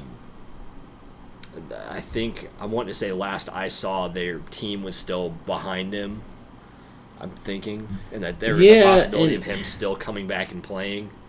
If that happens, then it might be closer. That's my thing. Is in my mind, if Deshaun Watson is not playing, the Texans finish last in this division. I mean, I'm sorry, but Tyrod Taylor, Jeff Driscoll, and Philip Lindsay, Brandon Cooks. I mean, it could be worse. I mean, they got Laramie Tunsil. I mean, it could be a lot worse. Okay, they'll finish the game ahead of the Jaguars. There you go. There we go. But I personally, I think honestly, it probably finishes the same way it did last year. Titans first, Colts second. You think so? Texans and Jaguars, because Carson Wentz is there is talk that he may be able to come back at some point in the year. I mean, but what Carson Wentz are they going to get? Well, here's my thing: if they can make a trade for Nick Foles, he can keep them in games. Yeah. I mean, better than Sam Ehlinger and Jacob Eason can. I mean, what do you do? Play half the first half with Carson Wentz and then throw Nick Foles the second half? I mean, might as well. I mean, yeah, you might as well, but and do I think the Jaguars have a chance with Trevor Lawrence? Maybe. But they went 1-15 last year. They lost 15 straight games. Yeah. They need more than just Trevor Lawrence. I agree. I think No that Trevor offense. Lawrence might get him a couple more wins. They might go 2-15. They might go I think they go 4-12. No, 4-13 now. 4-13. There you go. I think they might go 4-13. I think that if the Colts get more than 5 wins, it's Rodrigo Blankenship. I mean, yeah, that's probably true. Especially or a lot of or a lot of Jacob Eason or Sam Ehlinger. Naheem, is it Hines? Yeah. Or Marlon Mack. I don't know who the starting running back is now. Jonathan Taylor. Oh, duh! I'm an idiot. Wow. Naheem Hines is the third string. I forgot they had Jonathan Marlon Taylor. Mack. Yeah. But, Jonathan Taylor and Marlon Mack. I mean, they do have Ty. They've still got Jack Doyle. I mean, oh yeah, Jack Doyle's gonna do a lot for him. Let me tell you. Don't pick him up in your fantasy league. Let me tell you that. Yeah, no kidding. But I mean, I just don't see this team doing well. Jack Doyle is about as good as Kyle Rudolph is in fantasy at this point. Let me tell you. Yeah, that's not good. But that is our AFC predictions. In my mind, I think the wild cards come from the AFC North. I think maybe 2 from there, and I think you because there's going to be 3 wild cards this year, right? Yeah, then four. Yeah, yeah, one 4 division from each winners. division. So and then, to be honest, in my wild cards. mind, the Patriots may actually make the postseason as the last wild card. They might, and see, I think it comes down to just depending on who wins the AFC North. Yeah. If the Browns win the AFC North, I could see maybe the Ravens or the Steelers kind of getting into a wild card spot, and then maybe the Patriots and Chargers, maybe. Again, depending on how Justin Herbert plays. Well, and that's what I'm going to say is, personally, I think it's going to be the Browns and Ravens, or the Browns and Steelers, depending on if that Steelers defense can make it in. Yeah. And then that last wild card spot is going to be a mixture of the Chargers, Raiders, Patriots, and Ravens or Steelers, whichever one finishes second or third. Yeah. See, I mean, because I think the AFC South, it's the Titans. It's the Titans. I don't see any other team. Now, if Carson Wentz was playing, possibly the Colts. If he's playing well. But I mean personally, I don't see. But then again, I looked at the Patriots' schedule, and I have them going 8-9, which is not going to be good enough for postseason. Yeah, I mean, so personally, they're going to have to do a hell of a lot better than. And that's me being a realist as a fan. I mean, obviously, I want to see my team, make the postseason, go 17-0, but that's not going to happen. Better Cam Newton be Brianna's Superman. Yeah, I mean, Cam Newton's going to have to bring back the Carolina Panther days, and even then, it's going to have to be Yeah. Like He's gonna crazy. have to go so, Space Jam and take the Derrick Henry's running power. yeah, I mean, But yeah, I see. My personal thought. I think Bills, Patriots. I think they both make the playoffs. I think Ravens, Browns. I think they both make the playoffs. okay, Titans, playoffs. Obviously. yeah, Chiefs, playoffs. I think the Chargers sneak in. which I think the Chargers sneak in. which honestly, I Well, mean, I think the Patriots sneak in. I think the Chargers get the second wild card spot. I think, I mean, I haven't looked at the Chargers' schedule at all, but I think they have a better chance of making it in than the Patriots do. Yeah. Just with, I Yeah. mean, if the Patriots make it in, it's because of their defense, and Cam Newton just actually knows how to throw a pass. I mean, that's what it's going to come down to. Yeah, I mean, yeah, I mean the Chargers. I mean, I'm gonna say it's gonna come down to Justin Herbert, but I mean, they still have Austin Eckler, they still have Keenan Allen, they still have Jared Cook. I mean, not horrible. Joey Bosa. Yeah, I was thinking there's another one, but there's not. Yeah, but Yeah. I mean, Herbert, Eckler, Allen, Jared Cook. I mean, Tyron Johnson. Yeah, no, I mean, They've got a good team. I Yeah. think that they, well, depending hell, on their schedule, Eckler obviously. can easily, win them from game 2. I mean, So- yeah, he single-handedly stole that job from Melvin Gordon. Oh, for sure. I mean, well, For sure. it didn't help that Gordon decided he was going Well- to sit out. Actually, Gordon took the spot for himself, really. He wanted more money, and now he's in Denver, where He's making, he's well, I making mean, more money on a crappy team. yeah, good for you. You're not Yeah. going to win a championship Yeah, good luck with Drew Lock as your quarterback. So instead of Justin Herbert. yeah. Yeah. Well, I mean, at the time it was Tyrod Taylor, but I'd rather or have it Tyrod was Taylor. Phillip Rivers I'd rather have Phillip Rivers. Yeah. I'd rather have half of Phillip Rivers than than Drew Lock. Drew Lock. Yeah. Anyway, But we'll go to the NFC East or Yeah. NFC Least, because last year the Washington football team wins with 7 wins. Yeah. But in my mind, I have this division going 4th place the Giants, Okay. a toss up for 2nd and 3rd between Washington and the Eagles, and I have the Cowboys winning this division. Okay. And we kind of talked about this before the podcast started. The Cowboys only finished technically 1 game out of 1st place last year, with really no offensive line and a hurt Dak Prescott. Yeah. Now, to be honest with you, I have it being 1st place Cowboys, 2nd place Eagles, 3rd place Washington, and 4th the Giants. I think Jalen Hurts is going to come in and actually play great for the Eagles. Yeah. But I think the Cowboys, I mean, this is their division to lose. Just like it was last year, I think this is their division to lose, and Dak's going to come back with a vengeance. I'm going to say that you probably have completely different. I do. Yep, I saw that You ready, coming. you ready for this? Okay, here we go. Washington, Eagles, In 4th, Cowboys, which way are you? Giants. Which way are you going? From first to last?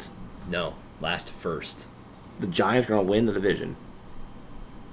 I Yeah. think now let's take a deeper look into this here. Okay. Okay, Daniel Jones. Okay, we're gonna say he didn't have a great year last year. Obviously, he also didn't have Saquon. Has he ever had a good year? I mean, his first year when he had Saquon, he played pretty decent. I mean, It wasn't like, don't get me wrong, he wasn't like rookie of the year conversation, but okay. he definitely held his own. Okay. So Daniel Jones, Saquon Barkley, Kenny Galladay, Sterling Shepard, Darius Slayton, Evan Ingram, Kyle Rudolph. I mean, definitely could be a worse offense. And Could be. if you're going up against teams like the Eagles, I think they beat the Eagles. You're going up against teams like Washington football team.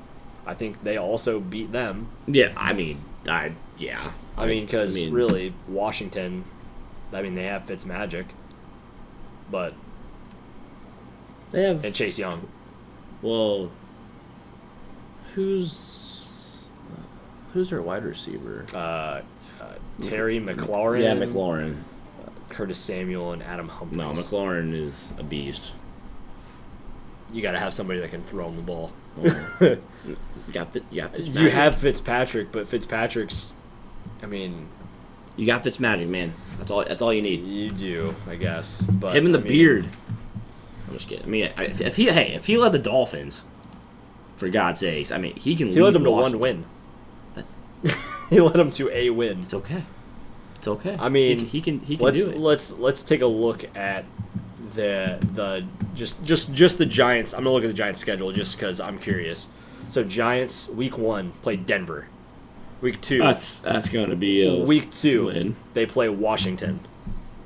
Week 3 toss up. Week 3 they play Atlanta. Loss. Week 4, depending on who is quarterback, they play the Saints, which Jameis Winston could throw the ball more to the Giants than he does to the here's my thing. That should be a loss for the Giants, but that could be a toss-up. Very easily. Dallas. Loss. No offense. Loss. Yeah. The Rams. Loss. Could be. Should be a loss. We'll see how their defense plays. I mean, in my mind, I would like to think that they're going to play well, but I'll be honest, we've seen better cornerbacks than Jalen Ramsey just fall off immediately. That's true. And again, it's preseason, it's practice, whatever. But the fact that he was burnt so badly this last week, and it wasn't one day, he was burnt all week long. Yeah, it's kind of got me worried as a Rams fan. They play Carolina. Should be a win. That should be a win. They're going to lose to Kansas City. Why is that on ESPN, by the way? They play Vegas. Wait, that's a Monday night game, I think. It is.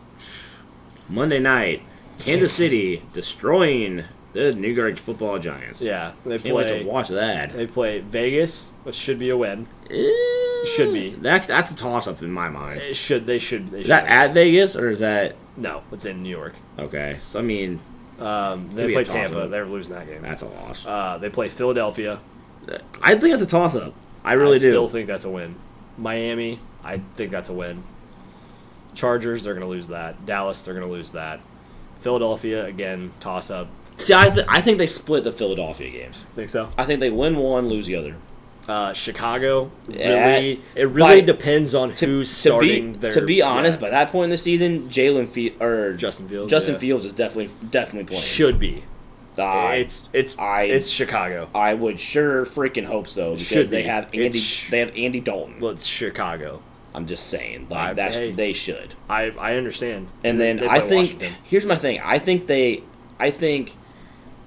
Giants split their games with Washington and Philly. They lose both to the Cowboys. Personally, I think that's the way it goes. Now, obviously, in that division, the Cowboys should win every single game in that division, but that division seems to always have somebody that is either, they can't be 8-8 this year anymore, but 9-8 might win that division again. See, and that's what I'm thinking is that if the Giants win all the games that they should. Well, I can tell you right now, the first game of the season for the Cowboys, they're losing. Tampa Bay. Oh yeah. First game of the season. Oh yeah, that's right. Yeah, they're not winning that game. I mean, if the Giants can win the games that they're supposed to win, and they can pull off another 2 win, maybe 1-2, maybe even 3 wins where they're kind of the underdogs there, I think that they win that division. Because the games that they should not win against Dallas, they sneak one of those out, that could be the difference in the division. It could, yeah. I mean, I agree with that.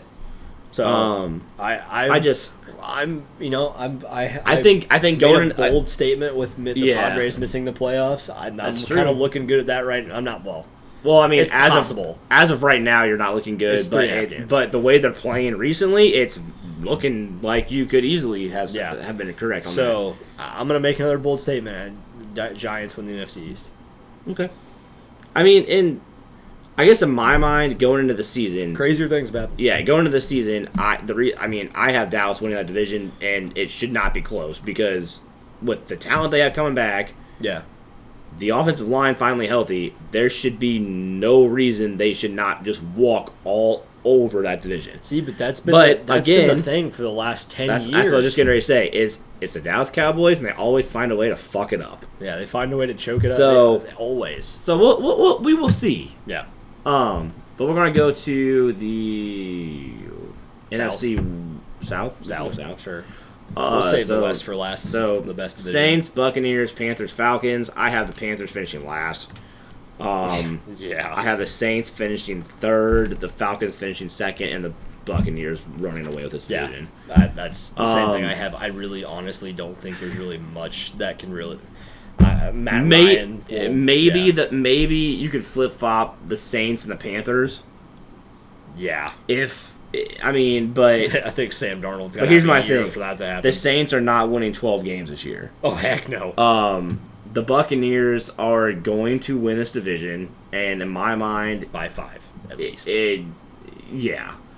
I think that. Do I think Kyle Pitts adds a different layer to the Falcons? Absolutely. Oh yeah. But I've yet to see him play in the NFL, so I don't want to say that he's going to be a great pickup for them and lead them to a division win, which I absolutely don't think they have a chance in this division. I think that Tampa walks away with this, and I think the other 3 teams beat up on each other. Well, and honestly, I think the reason why Tampa didn't win this division last year was because the first so many games of the season they were still getting used to Tom Brady as their quarterback.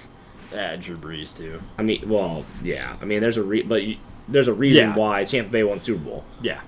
Tom Brady got used to the offense. The offense got used to him, and they went on a run. And as you could see in the Super Bowl, they pretty much dominated the Kansas City Chiefs.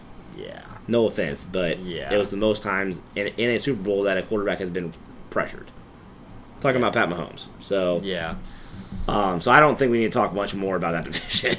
Yeah. NFC North. Yeah, let's do the North. So Packers, Bears, Vikings, Lions. I have the Lions finishing last in this division, especially with Jared Goff, their quarterback now. Good luck. You thought your seasons with Matt Stafford were bad. Yeah. Good luck. I have. That was with Kenny Galladay. So here's my problem with this. The Bears and Vikings, it's a toss-up because for me, it depends on when Justin Fields starts playing. Yeah. If Justin Fields plays early on, I think the Bears finish second in this division. If they let Andy Dalton play for so many weeks, the Bears finish third and probably miss the playoffs. But I think this division is still the Packers to win. I think they have way too many weapons on offense. That there's no reason why they won 13 games last season. I don't think they're winning. I think honestly in this division, 12 wins. Yeah, it wins the division easily. 12-5 wins this division. Yeah. So I haven't looked. Obviously, I haven't looked at all their schedules, but I think this is still the Packers division. But I have the Bears I think I have it finishing the same way I did last year. Green Bay, Bears, Vikings, and whoever the fuck else is in that division. Lions. The Lions, yeah, that team. Yeah. I kind of forgot they had a team in Detroit. Yeah. But I think Aaron Rodgers still is. He's the best quarterback in that division for a reason. Yeah, see, you ready for another bold statement here? I'm ready for this. Let's see. Let's hear it. Dead last. Green Bay. I'm kidding. I was about to say what the fuck are you smoking? I want some. The Lions dead last. Yeah, I think that's a given. Vikings third. Packers second. Bears first. I think that with Justin Fields playing as well as he has this preseason, I think Andy Dalton comes out if he starts the season. Yeah. Justin Fields has been nothing less of spectacular in preseason. Well, and honestly, if the Bears are smart, to be honest, I think you almost, if Justin Fields balls out and he makes as the starter, I think you almost trade a guy like Andy Dalton to a team that needs a quarterback, which at this point, Broncos? I think you could trade him to the Broncos. I don't know what you'd get back. Nothing. But here's the thing. You trade Andy Dalton, and yes, I understand. Well, what happens if Justin Fields gets injured? Okay, you still have a team that has Nick Foles. That's true. You still have a team that, you still have the Raiders who have Marcus Mariota. That's true too. There's plenty of teams that have backup quarterbacks that you could still make a trade for. Yeah. So I think you try. If Justin Fields is balling out, I think you try to trade Andy Dalton and maybe another piece or some picks. Try to get either another weapon for him, or add another piece to that defense, and try to because let's be honest, the Bears as of right now, even with Justin Fields, are not competing with a team like Tampa Bay. Yeah. I'm gonna be honest, they're not gonna compete with a team like Seattle. Yeah. You could argue that they could still compete with a team like Green Bay. Well, my thing is but that I mean, right now, I don't think you have the Bears as one of the best teams in the NFC. No, even with Justin Fields. I think so. See, my thing is that I think that Chicago, with how Justin Fields is playing, I think that if they don't start the year with Justin Fields, I think Andy Dalton gets 1 or 2 starts. I think if they either lose both, or maybe get 1 win in there, but he's not playing as good as he could be. Mm-hmm. I think he's gone. Justin Fields starts, yeah, and then honestly, I mean, with everything going on, Aaron Rodgers. I mean, not necessarily. I'm not gonna say. Don't get me wrong. I'm not saying that he's gonna throw the season. Like, I'm not saying that at all. Yeah. But I'm saying it's very likely that he might have his focus might not fully be there this year. And to be honest, I mean, what's to keep the Packers if they're not playing that well, which has happened in the past? Yeah. Just saying, you want to know what? You already wanted to be gone and didn't want to come here anyway. We're just trying to trade your ass. We'll trade you to Detroit. But like, you see what I'm saying? I mean, oh man, wouldn't that be funny? I mean, they could easily trade him. Now, do I think they will? No. Absolutely not. But straight up 1-for-1 Jared Goff for Aaron Rodgers. I mean, that'd be funny. Just to send him to Detroit. Or even better, just send him to the Jets. Oh. I mean, there'd be no reason for them to do that, but no. I mean, just send him to that'd be the funniest. Just send him to like a random team that like nobody's like why the fuck's he going there? Yeah, but that's great. That'd be hilarious. I mean, there was talk even before this year. Obviously not when they signed Cam Newton, but I mean, there was talk that the Patriots were going to try to make a run for him. Yeah, but personally, I don't. For what reason? Well, at this point, there's no reason for the Patriots to do it because all they're doing is just getting ready for Mac Jones to take over. They're getting, and if they're getting Aaron Rodgers, chances are they might have to give up their draft pick that they got Mac Jones. Yeah, or trade Mac Jones. Or for sure. Yeah, I mean they have to give up like a ton. They're giving up the farm system. Well, yeah, I mean, obviously there's not really a farm system in football, but yeah, I mean they have to give up a ton. So, but we will go to the NFC West. Yeah. So Seahawks, Rams, Cardinals, 49ers. In my mind, best division in football. Yes, and I have a fun division to watch. I have the 49ers finishing last. Ooh. I have the... Don't you do it. Don't you do it. I have the Seahawks finishing third. Okay. I have the Cardinals finishing second. Ooh. And the Rams winning the division. All right. To be absolutely honest, I'll go ahead and I'll just say this right now. There will 3 teams out of this division will make the playoffs. Yes. I don't think there's for sure. The only way that they don't is if they all split their series with each other. Yeah. Like if they all split their series with each other and they go 500 in the division and end up what, 9-8? But I think all of them sweep the 49ers. To be honest. I mean, I think they do too. But if they don't, say if they all just go 1-1 with each other, Yeah. they'll be what, 9-8? Somewhere around in there. Right in there, yeah. I mean, because obviously they're going to have weeks that they have bad weeks. But I mean, at that point, I mean, I think the Bears would make it in over a 9-8 team. I think a second place, if Green Bay's in second place, I think they would make it in over a 9-8 team. Hell, you might even have a team like somebody out of the East make it in. You might.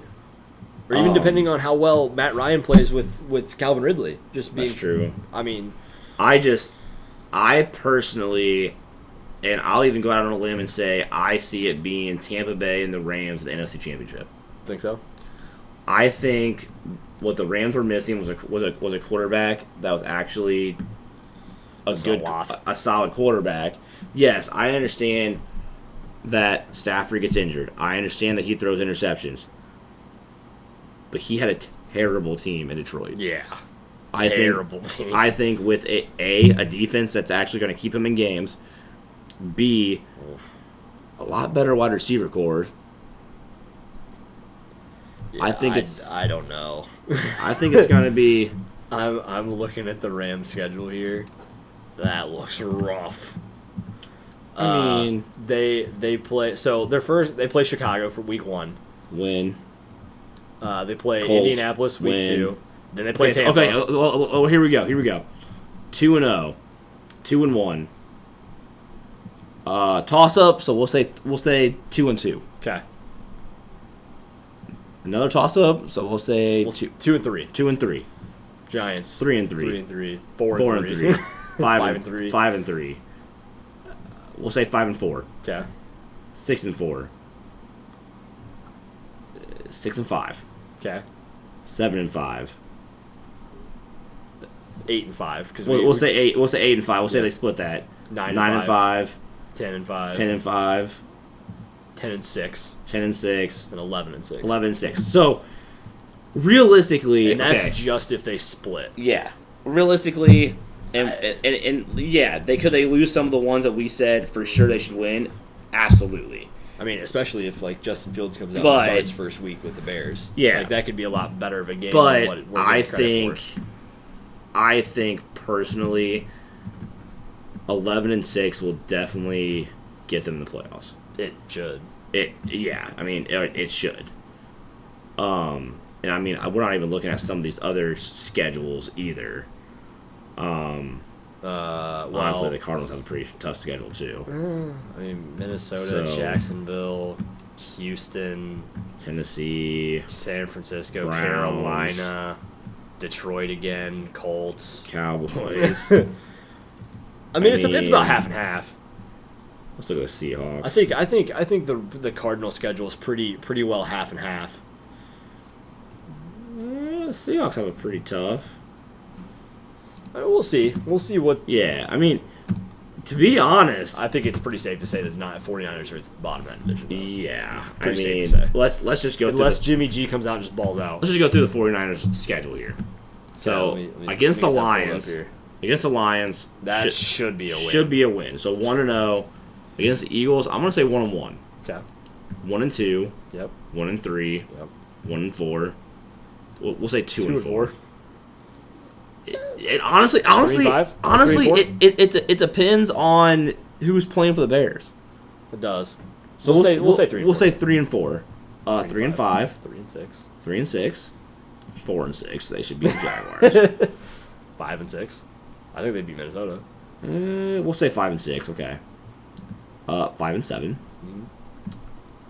6-7, 6-8, 6-8, 6-9, 6-9, 7-9, 7-10. 7-10, which really is not as bad as I thought it would be. No. So, I mean, it could be interesting. Just think about this: the worst team in that division wins a division last year Yeah, because they would have beaten out like Washington football team last year. yeah. Well, I mean, Win percentage wise, you would. I'll just give you an example. I mean, The Rams, second place in their division, beat Washington last year. The Cardinals, third place in their division, better record than the Cardinals last year. I mean, Yeah.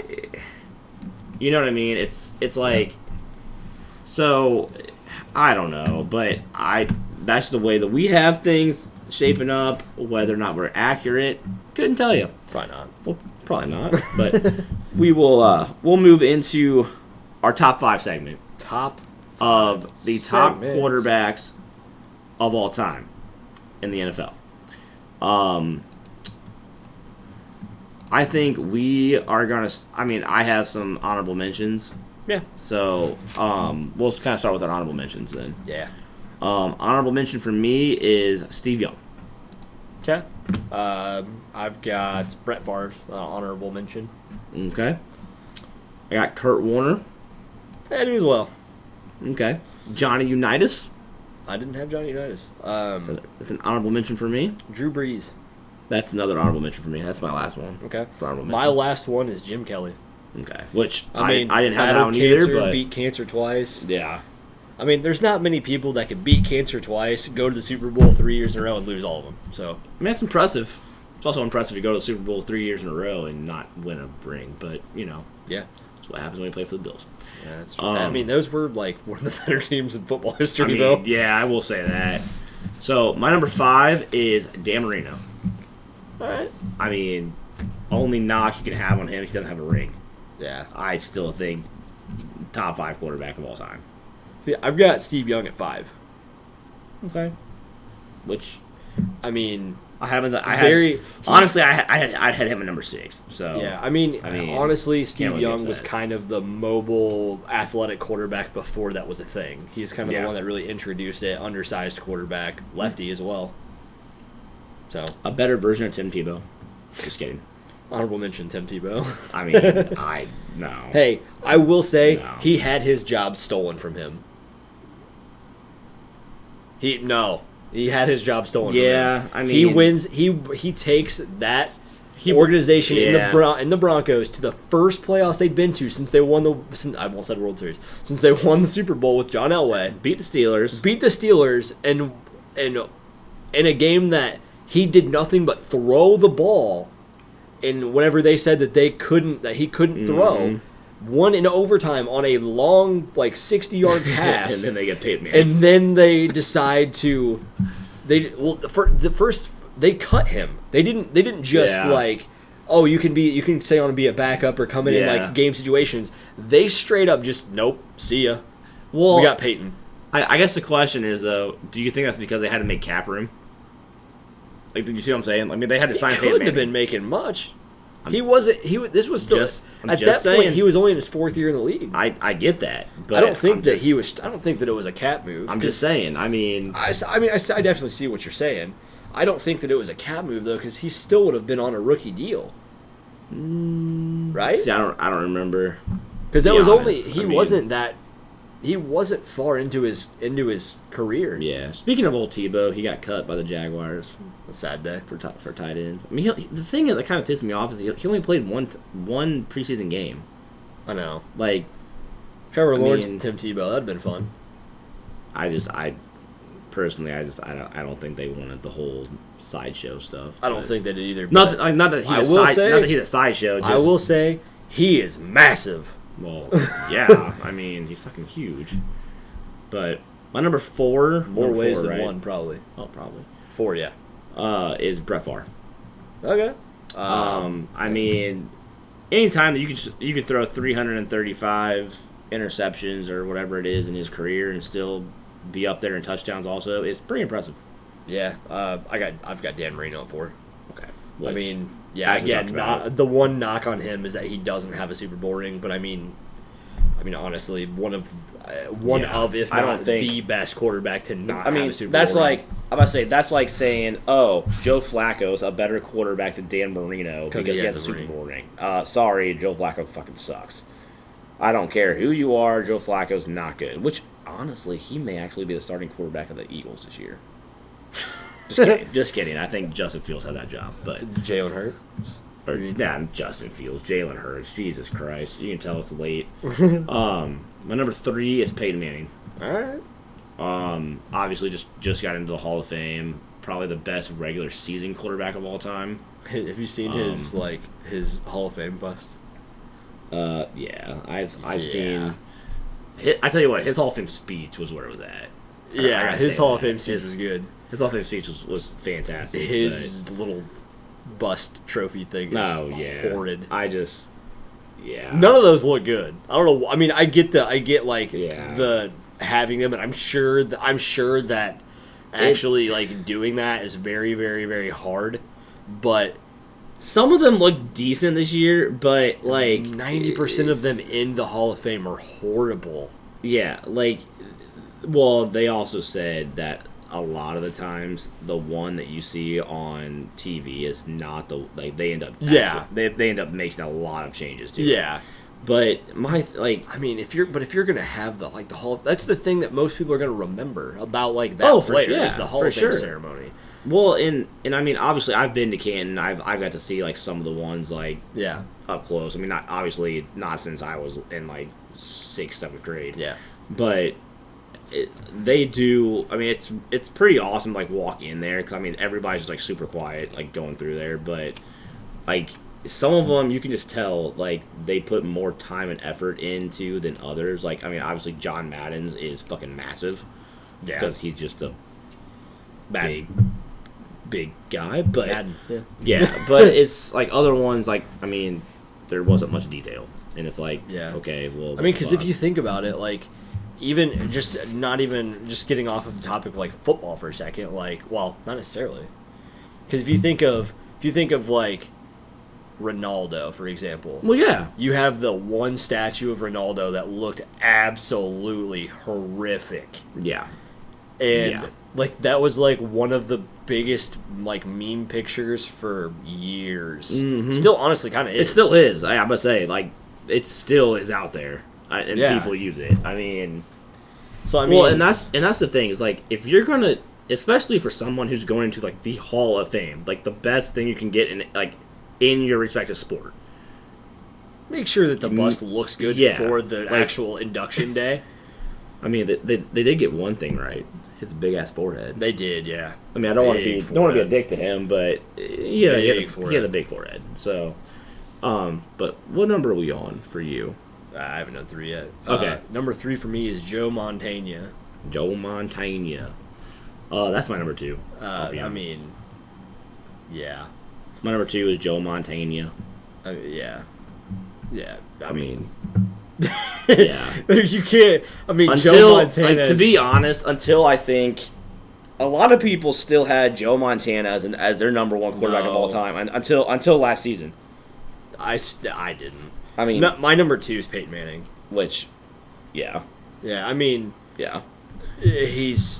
Peyton Manning is obviously one of the greatest quarterbacks of all time. I just think that the way that he observed and that he was able to break down a defense and audible at the line of scrimmage and change everything about it. You could argue that if Peyton Manning plays in a different era, other than the fact that he played against the greatest quarterback of all time in Tom Brady, we may be talking about a whole different conversation. We could be talking about Peyton Manning being the greatest quarterback of all time. Could you imagine, like, to be absolutely honest, I've actually thought about this. Could you imagine if Peyton Manning would have been on an NFC team, how many Super Bowls him and Brady might have played against each other? Yeah. I mean, think about it. There for a while, it was every AFC Championship game or every even divisional game. I'll do you one even better. Just think about it this way: if like Peyton Manning's career was in between Brady and Montana's. Mm-hmm. Because I mean, I'll give. Because I mean, I don't want to get into the conversation that if I just think Brady, it would be easier for comparison wise, because obviously Manning and Brady played against each other, but Brady or Manning didn't play against Montana. Mm-hmm. So I mean, it's easier to compare Brady and Manning. Yeah, but if they were all in separate times of if they all played at separate times, you wouldn't have to worry about Manning was a great quarterback. He just happened to play against Tom Brady. Yeah. If he had his own time where he was the greatest in the league at that time, I mean, who's to say how many championships he would have had? And I think and I don't really want to get into this conversation because then people start thinking, oh, well, you're just saying that Tom Brady's a system quarterback. Because I'm not. No, I think he's proved he's not a system You could also argue, and as a Patriots fan, I hate this argument, but people can say this, that if you switch Tom Brady and put him on the same career path as Peyton Manning, and basically switch their careers, Peyton Manning's on the Patriots and then goes to Tampa Bay, you could argue that Peyton may be the greatest quarterback of all time. I don't think so. But that's why I always tell people is look at the help. I personally don't think so, because if you look at the receivers that Manning had versus the receivers that Brady had, Reggie Wayne. To be honest, Manning had the better receiving core throughout his whole career. Yeah. Because even when he went to Denver, he still had Demaryius Thomas, Emmanuel Sanders, and at that point, Brady, Wes Welker had Wes Welker. We'll say Manning had Wes Welker. Oh yeah, he did. At that point, Brady had might have had Amendola. Yeah. Like while Manning was in. Let's say the only year that maybe you could, Randy. When was Randy Moss? 08. 08. It was the year. Well, 07 or 08. It was the year they lost to the Giants. Because he was there for 2 years, but the year that that they set all of the records was, I think, 08. And that really goes to show like what happens when Brady has a star caliber receiver. Because that's really the only star caliber receiver that he had. Well, in New England, for sure. I mean, obviously last year when he had Mike Evans, Chris Godwin, Gronk. I mean, the fact that people forget that he also had Antonio Brown. I don't reason for that. Hey, I don't care what people say. Antonio Brown maybe. I mean, he was a complete idiot off the field, recently, but hey. Him and Tom Brady had some kind of friendship going on last year. All I can say is, what the hell happened in Pittsburgh? Because I mean, Antonio Brown left the next year. Le'Veon Bell left. Ben Roethlisberger's nuts. Honestly, it might have been a Ben Roethlisberger thing because he's kind of a dickhead. But here's my whole thing. And I can't even blame them for leaving. The fact that the Steelers had Le'Veon Bell, Ben Roethlisberger, Antonio Brown, Juju, and they could only get also had James Conner, and they could only get Ben Roethlisberger. He didn't even win a ring with them. I think he won a ring when he had Hines Ward and all them. Yeah. Because that was the year they won against Arizona. I mean, he caught it. He caught it, but was he in bounds? I don't think he was. I think he was in bounds, but I think if you change to the way that the rule is stated now, he didn't keep possession the whole way. See, that's I mean, I'm just going to be honest. I think he was in bounds. The problem is maintain possession all the way through, which was technically still a rule then, but I don't think people were looking at that. I think they were more looking at the feet at the time. I mean, we're getting way off topic now, but I think in my mind, I think Fitzgerald got robbed of the ring. But and that I think honestly takes him away from best wide receiver, not necessarily the best wide receiver of all time, but at least being in that conversation. Yeah. I mean, personally, I have Fitzgerald in the top 10 for all time, but not. Yeah, he's not top 5. No. I mean, just personally, all around wide receiver, I'd put him top 5. Oh yeah, well, and if we're going off of just consistency, he's top 3. Give me him all day. Yeah, I mean, obviously, I still have Jerry Rice as my number 1 of all time. I mean, but Jerry Rice, Randy Moss, I mean, there's a reason why jumping over and catching something over somebody's head is called getting mossed. Yeah, I mean, number 3. I mean, you could put Megatron. You could put, I mean, prime Andre Johnson. I mean, yeah. Megatron. I mean, you could say T.O., but ooh, Chad Johnson, Chad Ochocinco. Yeah, no. However, He's best a hell of a touchdown kicker. celebrations. Definitely, dude. Could you imagine Chad Johnson in today's NFL? That'd be great. Oh my God, those touchdown celebrations. It'd be lit. But as always, guys. Well, you never said what one was. I did. I said Tom Brady. Okay, well, Brady's mine as well. I said he's not as good as the best quarterback, Tom Brady.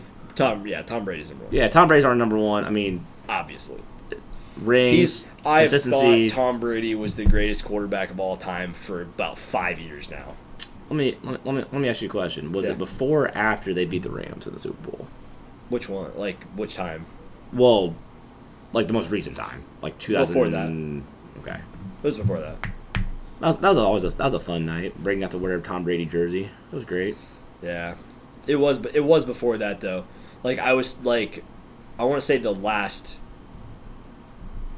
Yeah, because it would have been.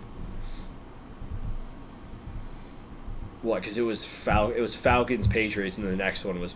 Patriots, Rams, and then okay. Yeah. So actually, even before the Falcons Patriots won, I thought that he was the greatest of all time. Well, and then after the Falcons Patriots game, and the part that was cemented. The part that pisses me off, I mean, and this is probably because I'm a Patriots fan, I'm a Tom Brady fan, is when people are like, "Well, Tom Brady has all those rings, but he got carried by his defense in a lot of them."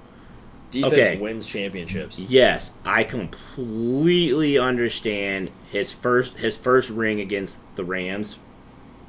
You could argue that, but what I'm saying is, you could argue that the defense carried him. Yeah, but I don't think you can because he came in. But he came in and drove them. That's what I was getting ready to say. Is he was not necessarily supposed to drive them into field goal range, so pretty sure he won that ring. Well, and the thing was, didn't he come? He came in just for that possession, didn't he? Like, because Bledsoe got hurt. Bledsoe was injured during, like, I want to say the drive right before that. No, it wasn't just for that. It wasn't just for that drive. It was only for a couple, though. Yeah, it was only for like a part of the game. Because what they were saying, I mean, what they said was, okay, they might as well just take a knee here and just run out the clock and field goal range, win the game.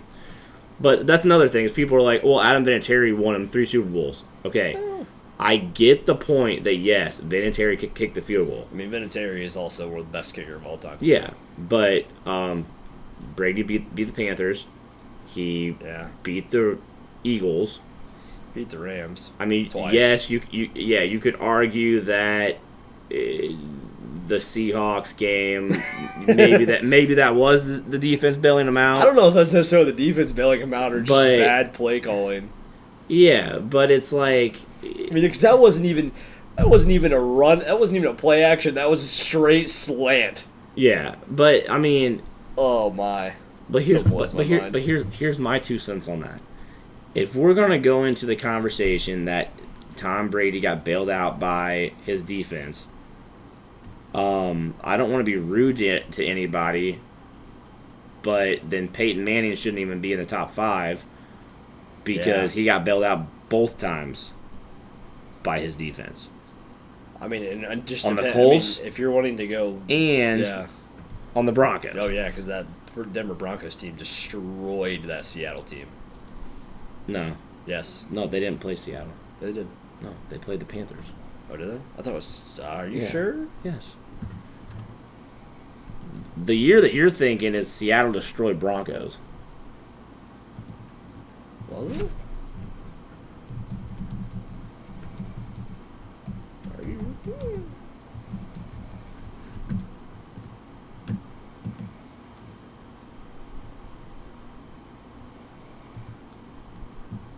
I could have swore it was.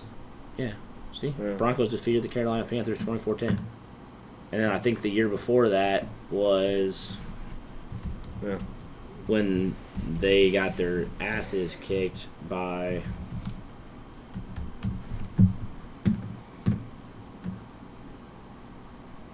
Or no, that was. Yeah, Super Bowl 48 was when the Seattle Seahawks beat the Broncos 43-8. Okay, that was wrong. But I was about to say I knew what you were thinking of. I knew that somewhere along there. Yeah, no. The Manning Broncos were when Cam Newton looked like a little. Yeah, you know I what? remember that now. Yeah, but even if you want to go that far, Montana got bailed out by what's his face with the catch. That was a horrible pass. Granted, don't get me wrong, not a horrible pass. It was sort of in a position where he could only catch it, but he was also throwing that 3/4 of the way, throwing that away to live another down, and the tight end just jumped up and made a catch. And don't get me wrong. So you could stretch that whatever way you want. Yeah, don't get me wrong. You could argue any which way that you want to on different players being the best. I completely get that. But when you come down to it, you have to realize that Tom Brady has the most rings, is probably going to be owning every passing record. Yeah. I'm pretty sure he already owns the touchdown. He'll own the yardage probably after the season. Yeah. There's a reason why. There's four absolutes in life: paying taxes, dying. Tom Brady is the best quarterback. Michael Jordan's the best basketball player. That's true. That's it. But yeah. Let's leave it at that. We'll just leave it at that. You guys subscribe, tell your friends about us, and we'll see you guys next time. Later. Again, Michael Jordan's the best basketball player. Tom Brady's the best quarterback.